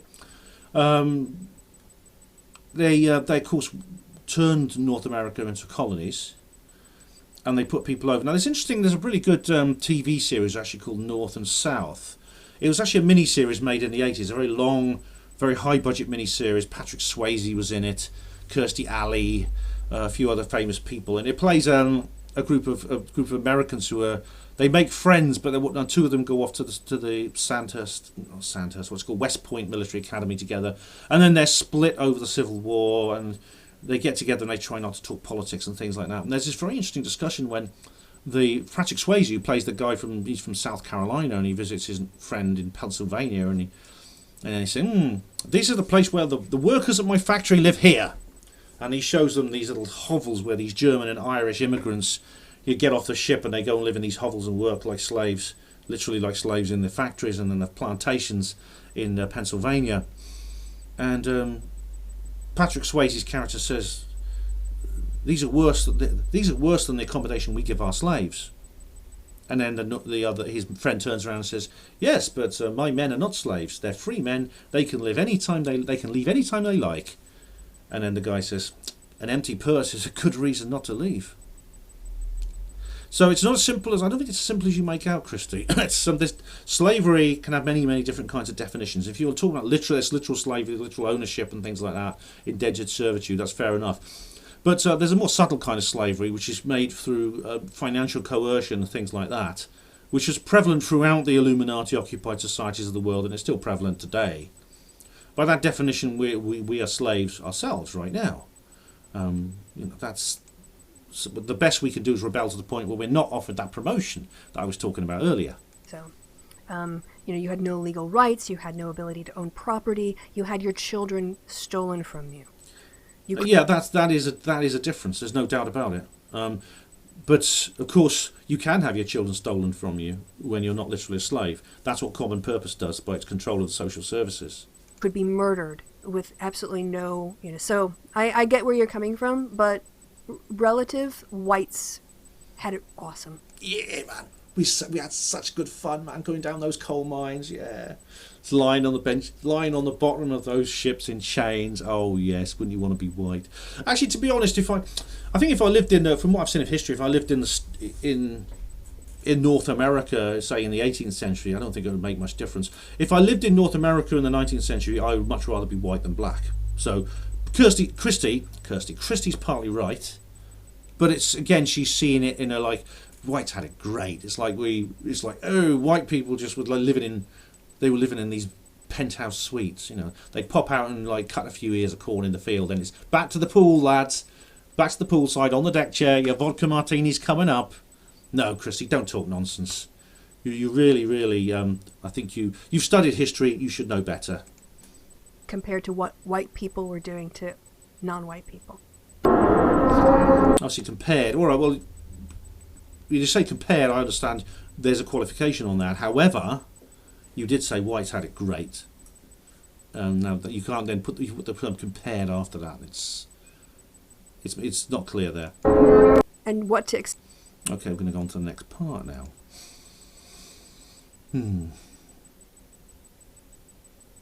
All right.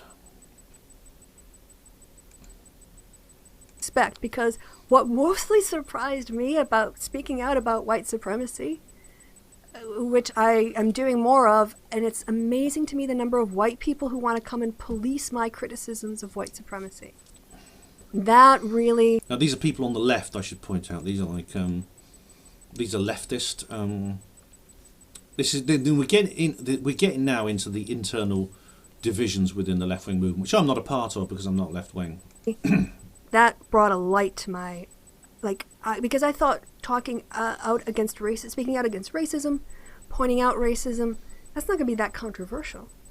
You know, I look back. It's not pointing out racism is not controversial. What's controversial is these other things that you've been saying. These things really that really make no sense. I mean, I've got to ask you. I mean, what would happen? I want to ask you a question now, Kristi. Hypothetically, I don't think, from my position, it's not hypothetically. From yours, what would happen if you woke up one morning and you open up your emails or you went online and some information came your way which had told you, which informed you that you'd been and convinced you and showed you without any doubt that you've been wrong all along about white male privilege, and you'd made a massive mistake? What would you do? What would you do? I mean, how much would you have to backtrack? How much apologising would you have to do? How much change? How many changes in your position would you have to make? How many new videos? How many correction videos would you have to make? How would it affect your professional career if you suddenly found this out? I think you should think about that as a serious possibility, because I think it in a sense answers. It's very revealing. If you can ever get yourself into a mind where you can actually think in those terms, you will. You might find it very interesting, to say the least. Unions were super problematic. I know that there's some unions that were great, but I think uniforms are super problematic. Trade unions are super problematic too, for a different reason from you. But I used to be a trade unionist, so I've got a lot of experience of this. Go on. You know, there were a lot of unions that were incredibly sexist and excluded women all the way through the 1970s and coming into the 80s. So, I mean, looking back toward the union history as being the savior of different groups, I mean... Look, there were indeed, but there were trade unions excluding women, yes, but now we have those that exclude white males. In fact, white men are the only people excluded from anything within the trade union movement now. The access is universal to everyone else. You must realise that feminism is fundamentally a statist philosophy. It is absolutely fundamental. Stefan Molyneux makes this point. He makes it very well. This idea, I mean, literally, I mean, if you speak to feminists and you ask them to discuss this matter, right, they will literally come up. They literally have this idea that in a natural state. In a natural non-state situation, every single white man in the world would go out and they would rape every single woman. And the only thing preventing them from doing that is the state. And the more feminist that state is, the better. They literally believe that. They literally believe that even for men like me, you would say, well, I wouldn't do that. You would. They say, no, Ben, you would really. You just think you wouldn't. Again, we get into this Orwellian doublethink kind of thing, aren't we? You know, yeah, maybe you are racist and you don't know it. Maybe you are a potential rapist and you don't know it. Oh, Stefan Molyneux's done some brilliant videos on this. He really has. Okay. Sadly, there's a lot of problems of racism within. I'm not saying all working class people are racist. Here we go. But the idea that working class people will work in everybody's class interest is a bridge too far. All right. Well, this is now. You will not be surprised to know, even though Kristi was not in a position where she could vote. Guess how which side in the Brexit debate Kristi supported. Have a guess. I don't even need to answer that, do I? It's obvious what side she put in this, and what she's just said. You hear repeated at every middle-class dinner table in North London and in the bohemian chic quarters of every city, that the white working class is the problem. We just cannot be left to our own devices. Our decisions don't matter because we're racist because of this. We were white. Was it Polly Toynbee said? White van drivers. The great thing about the Brexit debate was the gloves came off and everyone saw these people for what they were. And they're quite happy to talk openly about their bigotry. And so is Kristi, which is great. It's great because it's absolutely fantastic. I mean, because this whole strategy depends on its secrecy, and the secrecy's fallen down. The secrecy's fallen apart, so that's great.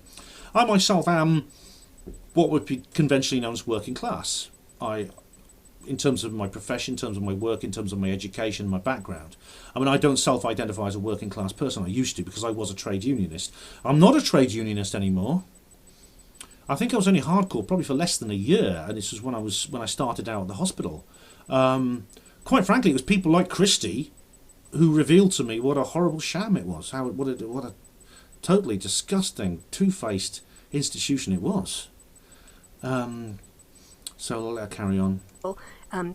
Are interested in their own class revolution. They have to be taught why other people's the liberation of their class oppression is bound up with their own.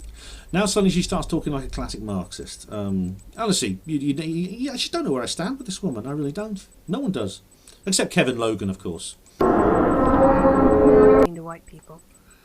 I think the problem is making a distinction between prejudice and racism. Anyone can be prejudiced, but only the privileged can be racist. Yeah, so the whole thing about the colloquial uses of racism, like when you say use a racist slur, versus that's being a sign of individual level bigotry, versus, like, for instance, the kind of racism that protects 3 cops who watch somebody get murdered not be arrested.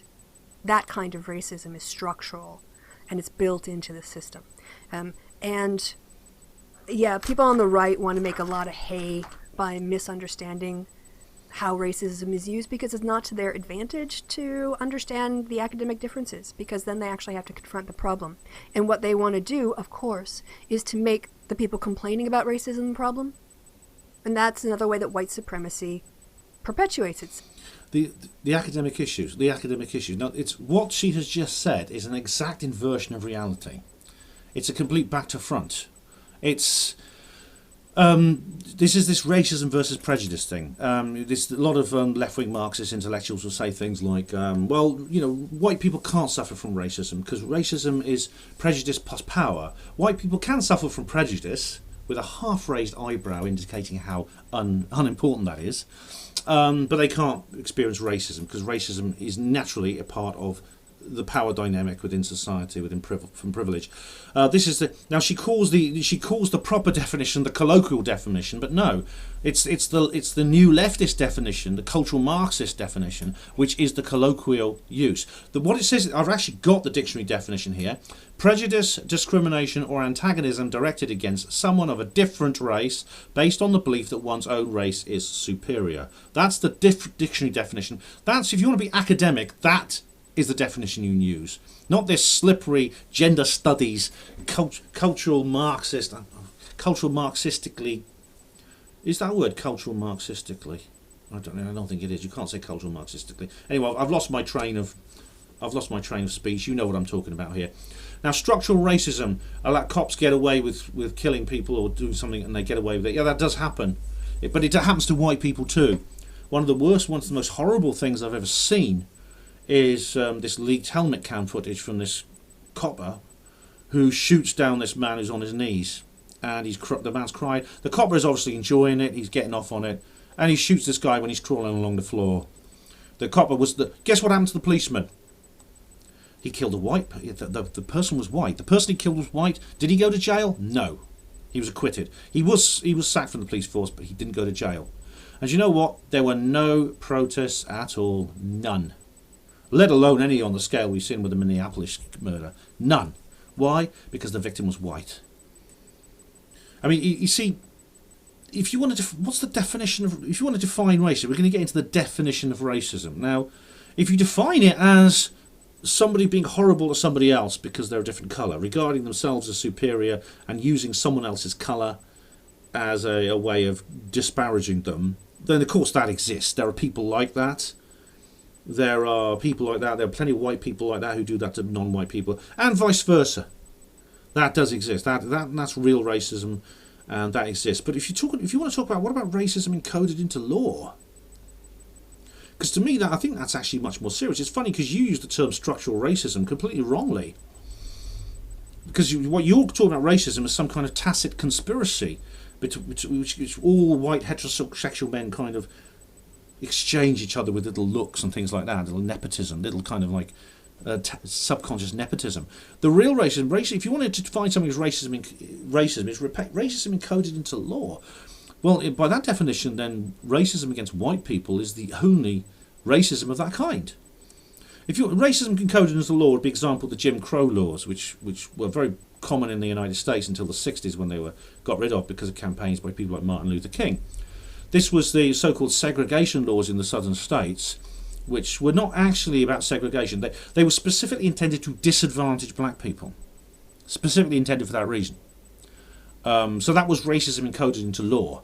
Now, what we have now is the same thing, but it's white people who are on the receiving end of it, in things such as what's known as, in another very Orwellian phrase, affirmative action, or what's it called, positive discrimination is the term we use here. Both of those are very misleading and very, very psychologically warfare-orientated terms designed to disarm us. In South Africa, it's got to the point where there is literally a cap. Employers have a cap on the number of white people they can employ. If they have too many people applying, they have to go to these people and says, "We don't want you. You're white. Get out." They can say that. We say, "We don't want you because you're white." Well, you can't. If you ever wonder whether what you're saying is ethically correct or not, just do a little thought experiment and reverse the factors, reverse the equation. So instead of white people, we're talking about black people. We don't want you because you're black. Get out. That's unacceptable. If it's unacceptable that way, it's unacceptable both ways round. So by that measure, you can't. Everything you have just said is the exact opposite of reality. Every single word. But cops are more afraid of Karens than they are of being caught on camera, clubbing a kid. But honestly, now, what's meant by Karen? Karen, of course, is a girl's name. I know some people called Karen, but I actually never heard this term before as a noun, not as a name, but a noun, until I heard it on Kristi's channel. She introduced me to this term Karen. Now, a Karen is a term for a person. This is what Wikipedia say, perceived to be entitled or demanding beyond the scope of what is considered appropriate or necessary. A stereotype of an American middle-aged white woman who displays aggressive behaviour when prevented getting her way. Such women are often depicted as demanding to speak to the manager. See, I know what you're talking about here, but Kristi uses this term Karen continuously. She was doing like a review in the same way I'm doing a review of her video. She was doing one of PragerU, and there was this woman of that description presenting it, and Kristi was going, "Oh, shut up, you Karen! Shut up, you complete Karen!" all the time. And again, it's rather like gammon. Kevin Logan keeps using the term gammon. That's very racist, the term gammon, referring to white people. Owen Jones uses it now as well. It's very sad, actually, because Owen Jones used to be all right. He wrote quite a good book called Chavs, The Demonisation of the Working Class, which had a very much more sort of like old kind of democratic socialist bent. Now he's gone over the new left. He talks about gammon. But no one thinks of that as racism because of the kind of black-white logic, fake logic that Kristi's promoting here. The first thing you do is listen. Listen to black people. And listen to a wide array of black people, because it's not like you follow two people and now you suddenly understand black people. Describing this. This is this thing, what's it called? Kristi actually quotes it later on. Show up, shut up and listen up. This is what they always say. If you want to be a good white ally, you want to support black people and Black Lives Matter, show up, shut up and listen up. And there's an entire list of conditions attached to that, which Kristi's going to go into and we're going to just explain. But funnily enough, it's always white people who are told this, right? At no point are WHM people expected to speak. And what happens is they just say, look, just let non-WHM people describe their experiences and don't interrupt them and don't think you know better and things like that. But when it comes to, so they say, if you want to know what the experiences of a black person is, or a woman, or a gay person, then a black person or a gay person or woman should be the person to say it. But what's it like for the experience of being a WHM person?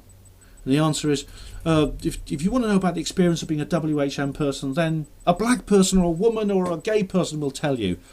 The WHM person never gets to speak. No, they never get to speak.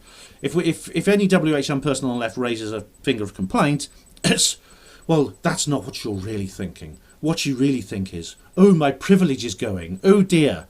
And you can protest as much as you like and they'll say, no, that's what you really think. And, you know, you get this thing where they say, oh, we have to have the conversation. I think it was David Cameron who coined this. Let's have the conversation about this particular, the conversation. But the conversation in this case, it basically means WHMs sitting in a circle with their heads bowed in shame, crying with their self-loathing, while non-WHMs talk at them. Not to them, at them. Oh, and there's more. Oh, it gets worse. Here we go. Here we go.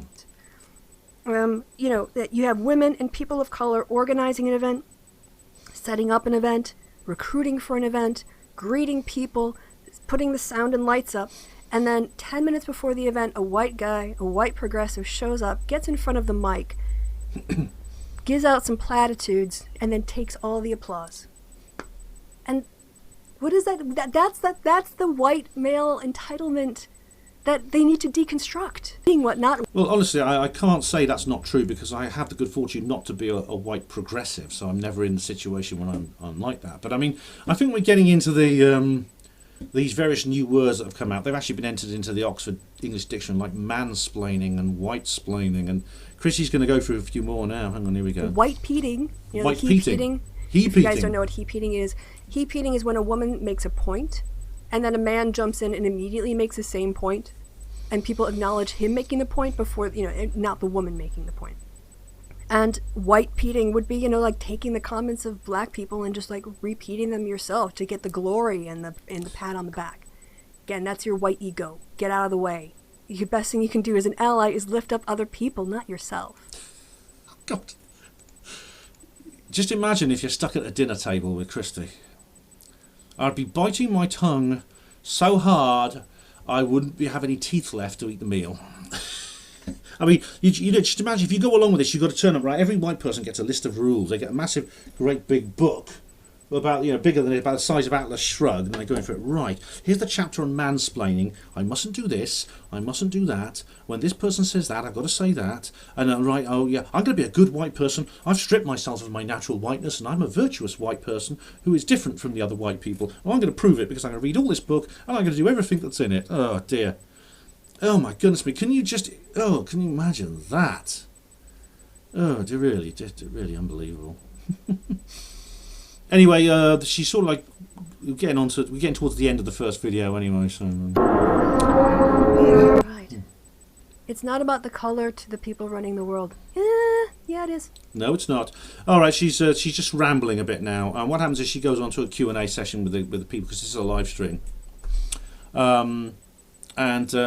She goes into many subjects, which I won't go into detail. A lot of it's to do with the internal conflicts of the leftist world I described. Indeed, in my Skeptic video, Skeptic 2018, I'll put a link in the description box of that. It's a lot to do with the feminism versus libertarian civil war, the atheism plus versus the Sargonistas and people like that. But also the Bernie or bust thing. Now, this is the Bernie or bust business is the people who think that once Bernie Sanders wasn't selected to be presidential candidate, they should just not vote. Well, other people are being more pragmatic, like Vore. She says, hey man, I know Biden's a scumbag, but man, he's the lesser of two evils. If you don't vote for Biden, then you get Trump, and Trump's an evil fascist, and things like this. And then you get like people like Sex Izzy, another bread tuber. He comes up and says, oh, no, you should just vote for whoever you believe in, and things like this. So there's this conflict, and Kristi, for about half an hour, I've cut about half an hour out of this video because she goes into it from that. Then she says this. I'll just go back to the beginning of that segment there. Here we go. Right. It's not about the color to the people running the world. Yeah, it is. Look, white people are very invested in keeping white power. Like like white men with a lot of money and power are very, like, they have a little boys club. They still have a boys club up in there. And they're not interested in diversifying it. That's right, yeah. You keep your hands off my wallet. I got a £20 note in there. Oh, yeah. It's funny about that. It's not about the colour, this person says. Kristi goes, oh, yes, it is. Yes, it is. Well, no, it's not about the colour. You must understand that everything I'm talking about here is a strategy. The Illuminati don't dislike white people any more than they dislike black people or women. You know, it's not about who you are. If it appears to be that way, things such as the white genocide and stuff like that, it's a strategy they're using. You know, a couple of centuries ago, they used a different strategy. It's the same people behind it, but they don't dislike white people particularly. I don't think. I know I know some people claim that there's a biospirit, I think is the term they use to do with white people, is specifically which is simply inimical to the New World Order. So this white biospirit has to be destroyed or something like that. But really, I've not seen any specific evidence for that. I think that the Illuminati basically regard all human beings, whether you're black or white, gay or straight, man or woman, as another species of farm animal. And if they appear to be favouring one over another, then this is just an adaptation on what Kristi was talking about earlier. You know, where they create the capos, you know, the junior management, and they pay them a bit more, so they'll be like the slave roundup squads and things like that. It's just another version of that. Boys' club. Now, since she talks about a boys' club, now unfortunately, I won't go into detail about this, but that's one of the criticisms that's been levelled at the UFO Paracon movement. Indeed, I have tackled this. I mean, I did it in my whole video because this came up in the whole in the Rawcon, and so I addressed these accusations that these things have been described as a boys' club by feminists. So feminism has now infiltrated the UFO Paracon world as well. It's incredible. I mean, it's incredible. It seems to be so pervasive, and this is why I'm resisting it. And I'll go into detail. If you go to my Rawcon video, I go into details about it there. And it's just absolutely terrible. There's this horrible person called George Ciceriello Mayer, and he was on the Democracy News with what's that woman's name? And he's the guy who said all I want for Christmas is white genocide. He has actually been sacked from he was at Drexel University. He's actually been sacked for that. But it's very. I really didn't think he'd get sacked. I mean, it's a good sign when he gets sacked. I must say. Hello everyone, happy Sunday. Okay, we're going on to the next video. Now this was last Sunday, which was the 7th, and Kristi here is about to. I think Kristi's about to deliver another long lecture on white evil. So let's see what delights Kristi has to show us in this second video. I'm keen to find out. Hello everyone, happy Sunday. It is Kristi. Happy Sunday, good Kristi. Morning, good afternoon, good evening. Wherever it is, whenever it is that you are, I hope that you are keeping well. Alright, we're going to talk about white people. Oh, what a surprise. We're going to talk about white people. Have a little conversation in this room. We're going to have the conversation, aren't we? I'll stay completely silent and wallow in my own misery of my own privilege and my own evil, shall I? Yes. Oh, come on in, Kristi. Hit it. Give me it now. And the theme is going to be really like well-intentioned white people and virtuous displacement. So, what is virtuous displacement? What is virtuous displacement? I wonder. I've never heard that term before.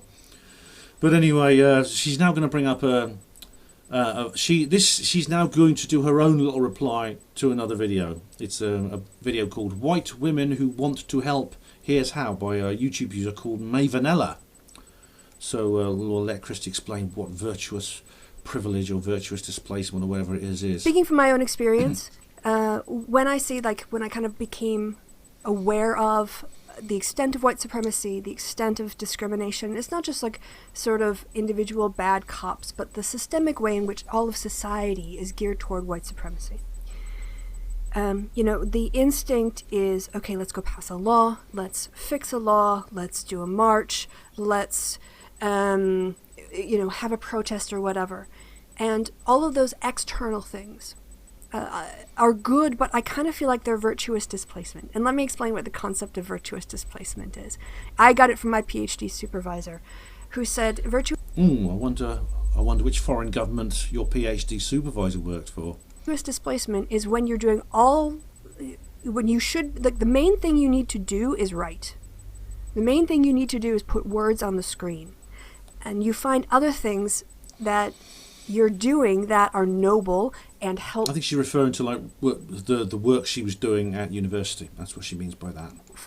And, might be very good, but they're not words on the screen. It might be a virtuous activity like reading your emails, or it might be something like, spending all your time looking up your references and formatting your references and formatting your footers, your head footers or whatever, footnotes, your endnotes, but you're not writing words. And so you're actually displacing the activity that you should be doing with another activity that feels very virtuous. Virtuous displacement. I think I understand what she means now. It's it's rather like I don't know if a lot of you I think have seen the TV series of Red Dwarf, which is a brilliant comedy series. But there's a book based on the Red Dwarf series, which is, if anything, is better. Actually, it's really great. And Rimmer is, you know how he's awful. He always fails his exams, but it's described. He always does it, and he always finds a way of not doing it in a doing it kind of way by making these very elaborate revision calendars and things like that. So I understand what she's meaning. I mean, I don't know to be honest, I don't know exactly what context she's referring it to. Maybe Mavenella will explain, but I know what she means by the concept of virtuous displacement. White people are completely ill-equipped or unequipped to actually critique white supremacy until they are shown how. And for some reason, white people think that when they don't know something about a topic... Oh, wait a minute. Well, firstly, I suppose I am ill-equipped and unequipped and everything else unequipped not to criticise white supremacy. Well, I am when I see it, but I don't see it where you do, Kristi. You see it everywhere. I see it in a few places, and the few places I have seen it, I always do criticise it, and I do try to stop it. But you seem to think that white supremacy is something that just... You think it's something that there, and I don't see it. And you have... When I try to explain this, your only answer is, well, you're white, you wouldn't see it. And then you go into these double binds about showing up and shutting up and listening, and then we come to what she's going to say now. Asking black people to educate them is them helping. When you're a white person and you go put the burden of educating yourself on the black person who is being exploited, all you're doing is asking them to do more work. And of course, this is why white supremacy blinds us to how completely ridiculous it is. Hello, oppressed person. I am part of your oppressor class. Please take time out of your life and your energy and your expertise to explain to me. This is gaslighting. I don't know if this thought occurred to you, but this is an exact contradiction to what Kristi said earlier about, show up, shut up and listen up. You do that and you say, okay then, I'm listening, and they say, well, it's not my job to educate you because you're part of the oppressor class and I'm taking time, all this energy I need, and it's like, oh dear. And then you go through the rule book going, hang on a minute, what chapter was that in? Hang on a minute, this rule book's awfully heavy, you know. Oh yeah. Oh dear. And it says, oh, this rule book has changed my life. I developed chronic backache carrying it around. I mean, this is unbelievable. This is like talking about the. This is gaslighting. This is, you know, they're trying to drive you insane with in this way. You know, it's like the person who drives a lot. You're driving along, and the person is giving you directions. They say, okay, turn right now. So you go. You turn right, and they go, no, I said turn right, and they punch you in the face. This is what mind controllers do, you know. This is what TIs have to put up with in the mind control programs at Montauk and places like that. The Montauk boys describe experiences like this, where they're told to do one thing, then told to do another, and they're punished for not doing it. They're punished for not doing what they were told to do. They're punished for doing what they were told to do, and told, no, now it's the other way round. Oh God, there are so many examples I could give you. It's like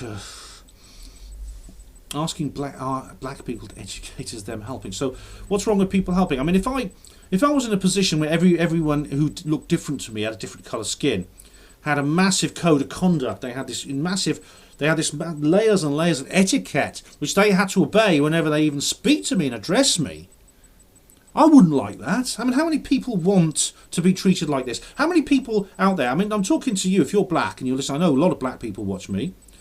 Don't you find this patronising? Don't you find this incredibly patronising, this creation of an anti-racist norm, this Orwellian anti-racist norm, damn these incredible double standards? I mean, it's like, oh, you're doing this. Oh, well, my goodness me, am I saying the wrong thing? Am I doing the right thing? Oh, I was doing the right thing a minute ago. Now it's the wrong thing. I honestly think, they keep changing the terms you use, like you have to use people of colour instead of coloured people. I swear they just change them every so often just to keep people from relaxing. It's like silent weapons for a quiet war. Continuous change has been shown to be the most popular. The more change, the more confusion, the more chaos. Then the more chaos becomes more order, the new world order. Oh, it makes me feel sick. Experience. People will be more willing to go and confront the police and do non-violent, protests or civil disobedience, maybe even get arrested, than to have to actually confront your racist Uncle Tony at a Christmas dinner. You might find it more tolerable to go and be arrested for civil disobedience than to have that awkward silence at the Christmas table, or whatever the situation is, 4th of July party or Thanksgiving or whatever your holiday is. Oh dear me. Now we're kind of, we're getting into this kind of like, hang on a minute, I'm doing right think at the moment, what about you? Where we start policing each other.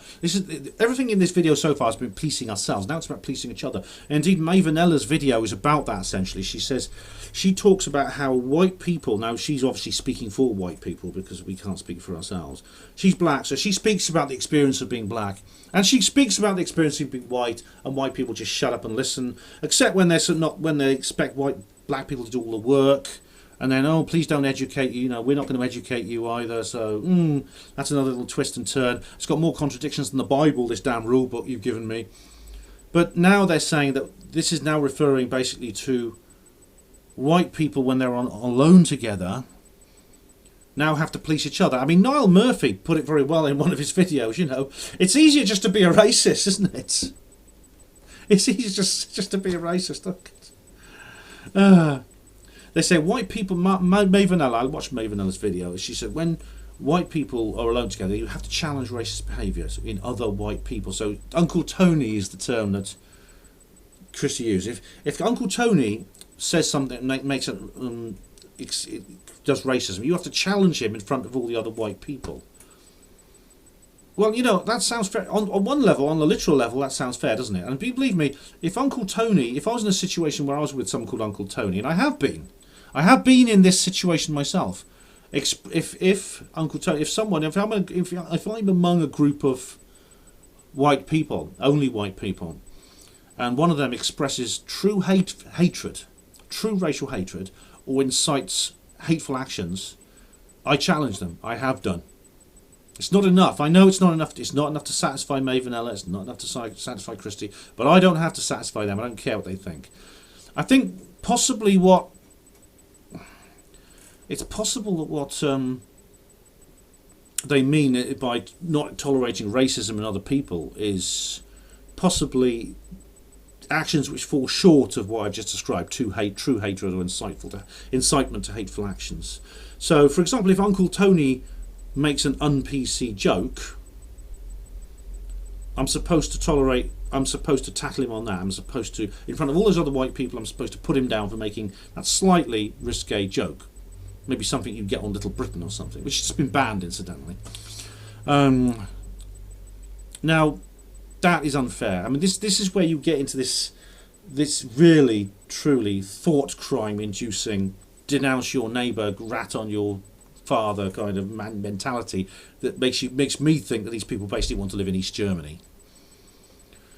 And the fact of the matter is, there are things I would tolerate hearing, and indeed say, in an all-white company that I would not say in a mixed-race company. I'm willing to admit that. I mean, I have never expressed racial hatred or incited hateful actions against people on a racial basis. I never have done. And I have heard other people say it, other white people, and I have dealt with those people very severely. But I mean, there are things I would say in an all-white company that I wouldn't say in a mixed-race company. There are things I would say. In the same way that if I was in an all-male company, I may say things. For example, I might talk about sex and my own sexual desires in a way that I wouldn't if there was a woman present. And there's things that if I'm with a group of other white people, I might make a risque joke. For example, There's a black man and a white man in a boat. They're in the sea and they want to go and have a swim. And the white man says to the black man, "Are you sure it's deep enough? Are you sure it's warm enough? It could be warm enough or deep enough. We don't want to know, do we?" And he says, "Well, at least we can test the temperature, and there's a good way. You stick your penis in the water. It's a good way of testing the temperature." So the white man and the black man, they get their John Thomases out and they dangle them in the water, and they sort of swish them about in a bit. And they say, "Oh, that feels warm enough. Unfortunately, we don't know if it's deep enough." And the black man turns to him and says, "Yes, we do." I wouldn't make that joke if I was in a mixed race company in real life. But I would make that joke, and have made that joke in an all-white company. Now, is that joke immoral? Have I said anything in that joke?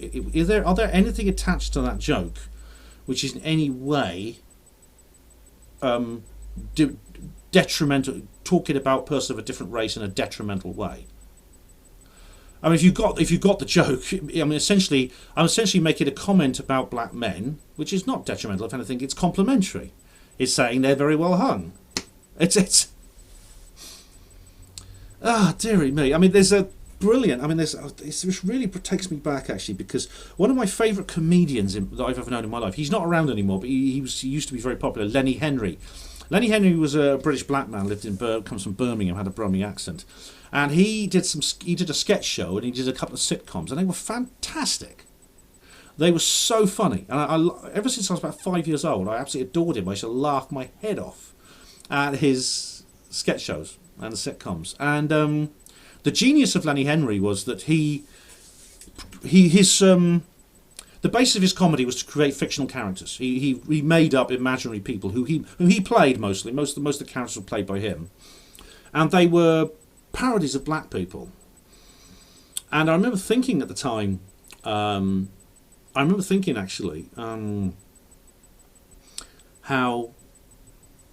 how funny he was. But I remember thinking, a white person couldn't do this kind of humour.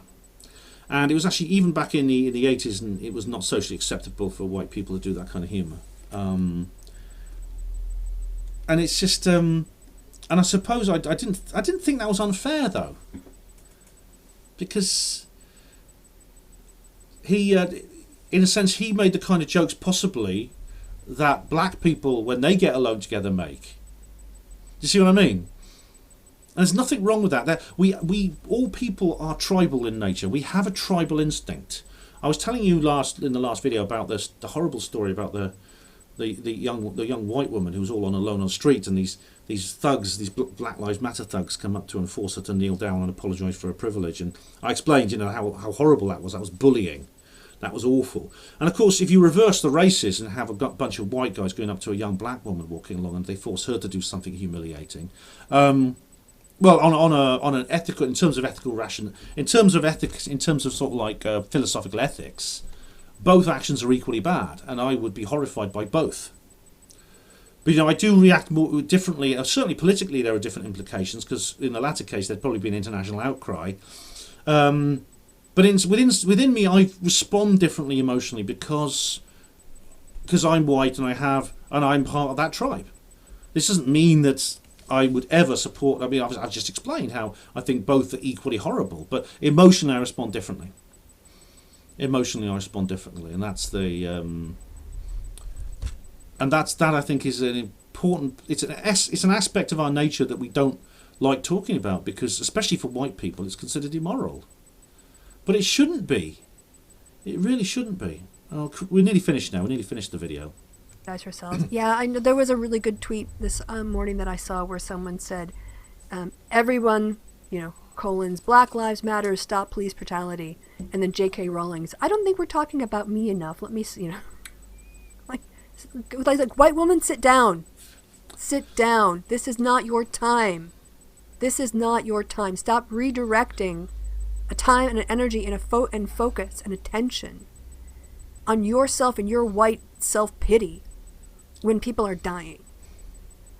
There's so many reasons she ticks me off.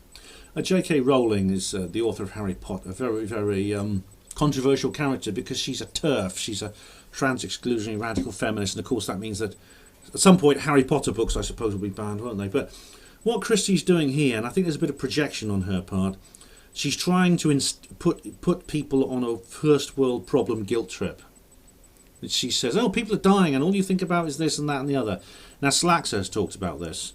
The first world problem guilt thing is another of these pretty awful situations, and it ties in with injustice angst. Now, if you've read my books, which Kristi has because she used the word het, so I hope you enjoyed them, Kristi.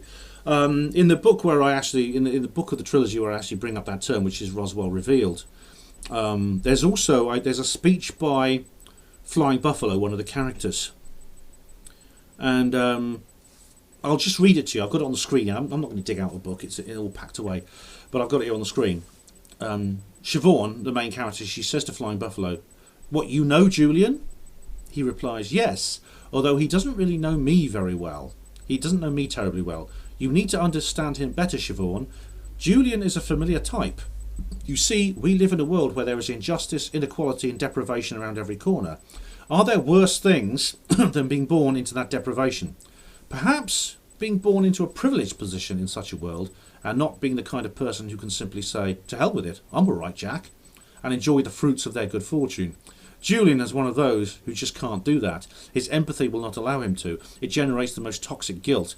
Believe it or not, it is his innate virtue that has led him to behave in such a destructive manner. Marxism is an enticing lure for people like Julian. It delivers a simple explanation for the unbearable inhuman horrors of the modern world, and also an apparently straightforward solution." That's the position we're in. We are with people like Kristi, I believe, I think, if I judged her correctly, who can't forgive themselves for being born in the first world, and they can't forgive anyone else for it either. They can't. A lot of these people have a privileged background. Kristi's a country girl from Wisconsin. She's living a kind of middle-class, educated lifestyle. I know there are people who would give that the white guilt thing is just the first world problem, or white guilt or middle-class guilt is so terrible that they will give it up. They will give it up and they'll go and they'll make themselves homeless deliberately. I think this might be what inspired George Orwell to do his Down and Out book and things like that. And you know, I think what's happened is since I've been making this video, since I've been researching the video, because it's taken me quite a long time to research this video, a good few days, I feel more well disposed towards Kristi than I did when I began this project, I must say. It really can't be pleasant for her believing what she does. It can't be nice for her. And I think what she does when she makes these statements and she makes these videos is her attempt to integrate these feelings. And funnily enough, she reminds me very much of the Cambridge spies. And I'm talking about a video I'm sort of designing at the moment, and I'll do this video after the lockdown. I can't do it at the moment, but I'm going to do a video about the Cambridge spies. You know, Philby, Blunt, Burgess, MacLean. I've already done one about George Blake, which is slightly different. But my character Julian in the Roswell books is very much like that. It's reaching a ridiculous point where do you ever remember people saying it? They never don't say it anymore. I used to hear it from normies all the time. You'd make some comment or something would happen, they go, "Oh, it's a free country," you know. Like you go into if someone wanted to be sarcastic and you're in a cafe, "Can I sit over there? It's a free country, mate." You never hear that refrain anymore from anyone. It used to be like a normie cliche. You never hear it. You never hear it now because people know that we're not free. We see people cancelled. The word is cancelled. Like Liam Neeson was cancelled. I don't think he's been in any movies for quite a while now. And you know why? Because he related a childhood, a memory from his youth when he was a teenager. He related a memory when he was on a talk show once, and this was something that happened to him when he was 17 years old. So this would have been sometime in the 1970s. A woman, I think it was his cousin or another woman in his family, was attacked and beaten up or raped or something by a black man, and he said, "Well, I went out onto the streets and I said, I'll go up and find the first black man I can find and I'll kick the hell out of him as revenge, as indiscriminate revenge." And of course that's wrong. It's wrong to if someone does something and then you go out and you want revenge. Well, I understand why someone would want to get their own back on the individual who did it, But to go out and attack an innocent person because they bear some kind of superficial resemblance to the person who did it is unfair. I mean, at least in Moby Dick, you know, the Ahab character in Moby Dick, who's obsessed with revenge, at least he's going after a particular whale, a white whale. It's interesting, a white whale. It's white, you see, white privilege. This whale is privileged. This whale has malign whiteness. This whale hasn't read my book of instructions. So it's wrong, but I mean, also, I suppose the first, there are various mitigating circumstances. And first of all, it was a long time ago. He was relating something that happened to him, he experienced when he was 17 years old. What is he now? He's a mature man, he's middle-aged, he's an actor. It's all in the past. There is no record of Liam Neeson doing that to anyone since he became famous.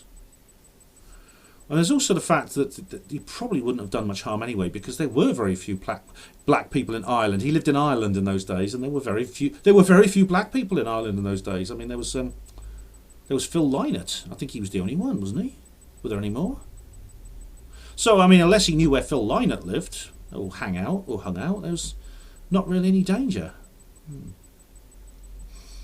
But it really is getting... There's many sinister aspects to this. And the reason I made this video now is because what's been happening just the last couple of weeks, where this has come to the surface, statues are being pulled down, you know, all kinds of organisations are cucking to these rioters and they're just giving them whatever they want. Yorkshire Tea is like getting rid of all its whiteness. Ben and Jerry's is getting rid of its whiteness. The BBC's banned Little Britain, as I said. And what's it? Gone with the Wind has been taken off. The DVD is now not available on Amazon. Gone with the Wind, ironically, is the first film where a black thespian got an Oscar. It was the woman who played the maid in Gone with the Wind, and I love that. I think it's a lovely film. That's now gone. These things have gone down the memory hole. This is the book burning. Do you know what? I wanted the image you saw in the titles, and I'm going to have to use the second one for. You have to use the same image for the closing titles. I like to use different images, 2 different images for the opening and closing titles of videos, but I have to use the same one because. I just googled white people or white families and things like that, or white groups of people. I couldn't find anything. I found like some black groups of black people, actually, interestingly, not white people. Some were family photos, which I really couldn't use because even like a fair use, even like the fair use conditions wouldn't actually cover that. So I ended up having to like just basically do a screenshot of a street scene video from Russia. It's become true. It's an internal police force. What was it they said in the 60s? There's a policeman inside your head and he must be destroyed. And it's like that now. It's like that now. It's a different kind of thing now. It's a totally different kind of thing. But you know, a lot of people are like this. You know, they go around. They're not just watching what they do. They're watching what they say. They're watching what they think. And some of you have been affected. Some of you will unsubscribe. I know for a fact some of you are going to unsubscribe after you've watched this video. And that's a shame because I don't believe in this video I've said anything immoral. I've not said anything that could cause harm to anyone. I'm trying to prevent harm to all people, regardless of what race you are, what sex you are, what age you are, or your private life. This is where the alt-right get it wrong. The New World Order is not one which is just anti-white. I mean, if the alt-right say things like, oh, they just want to kill white people, they want to exterminate white people. That's the goal, is just get rid of white people. Demoralise us, stop us breeding, kill us all, etc., etc. And it's not. It's a strategy. What's being done right now is a strategy. The end goal is something very different. The end goal is a one-world government that the reptilian Illuminati elite have complete control over. And the people, whoever's left in the world, won't be white, black, or anything else. There'll be subhuman epsilons from Brave New World. There will be cyborgs, and they will be genetically modified monsters who can do the most simple jobs, have an IQ of 40, and die when they're 18 years old. That's the goal. That's the goal. And this is something as I said, a lot of the right get wrong. This is something that Kristi Winters, I don't think, could possibly comprehend. And it's sad, you know, like I said, she is a product of her background, her education, indoctrination rather, and her society. And I wish her all the best, I really do. And the same goes for old Kevin, Logan and Rory Katz. I don't want to see any harm come to them. I really don't. I don't resent them. I think they're wrong. As I said, I think they're annoying. And indeed, they can sometimes be downright destructive, but they're not evil. Trigger warning over. Special snowflakes can now emerge from their safe spaces. So for those of you who are still watching and still want to subscribe to me, thank you very much. I hope you realise that making this video doesn't make me a bad person. It just means I have to be honest about some facts and some issues that are rather uncomfortable, and I hope you appreciate that. Thank you, Kristi Winters, for these very interesting videos, which I've actually quite enjoyed analysing, despite my disagreements. I think you have given me grist for my mill, and at the end of the day, that's a good thing, I think. So thank you very much. And for the rest of you, thanks very much for watching. Tune in again soon. There'll be some more videos before long. Hospital Porters, pride and dignity. Stop the New World Order.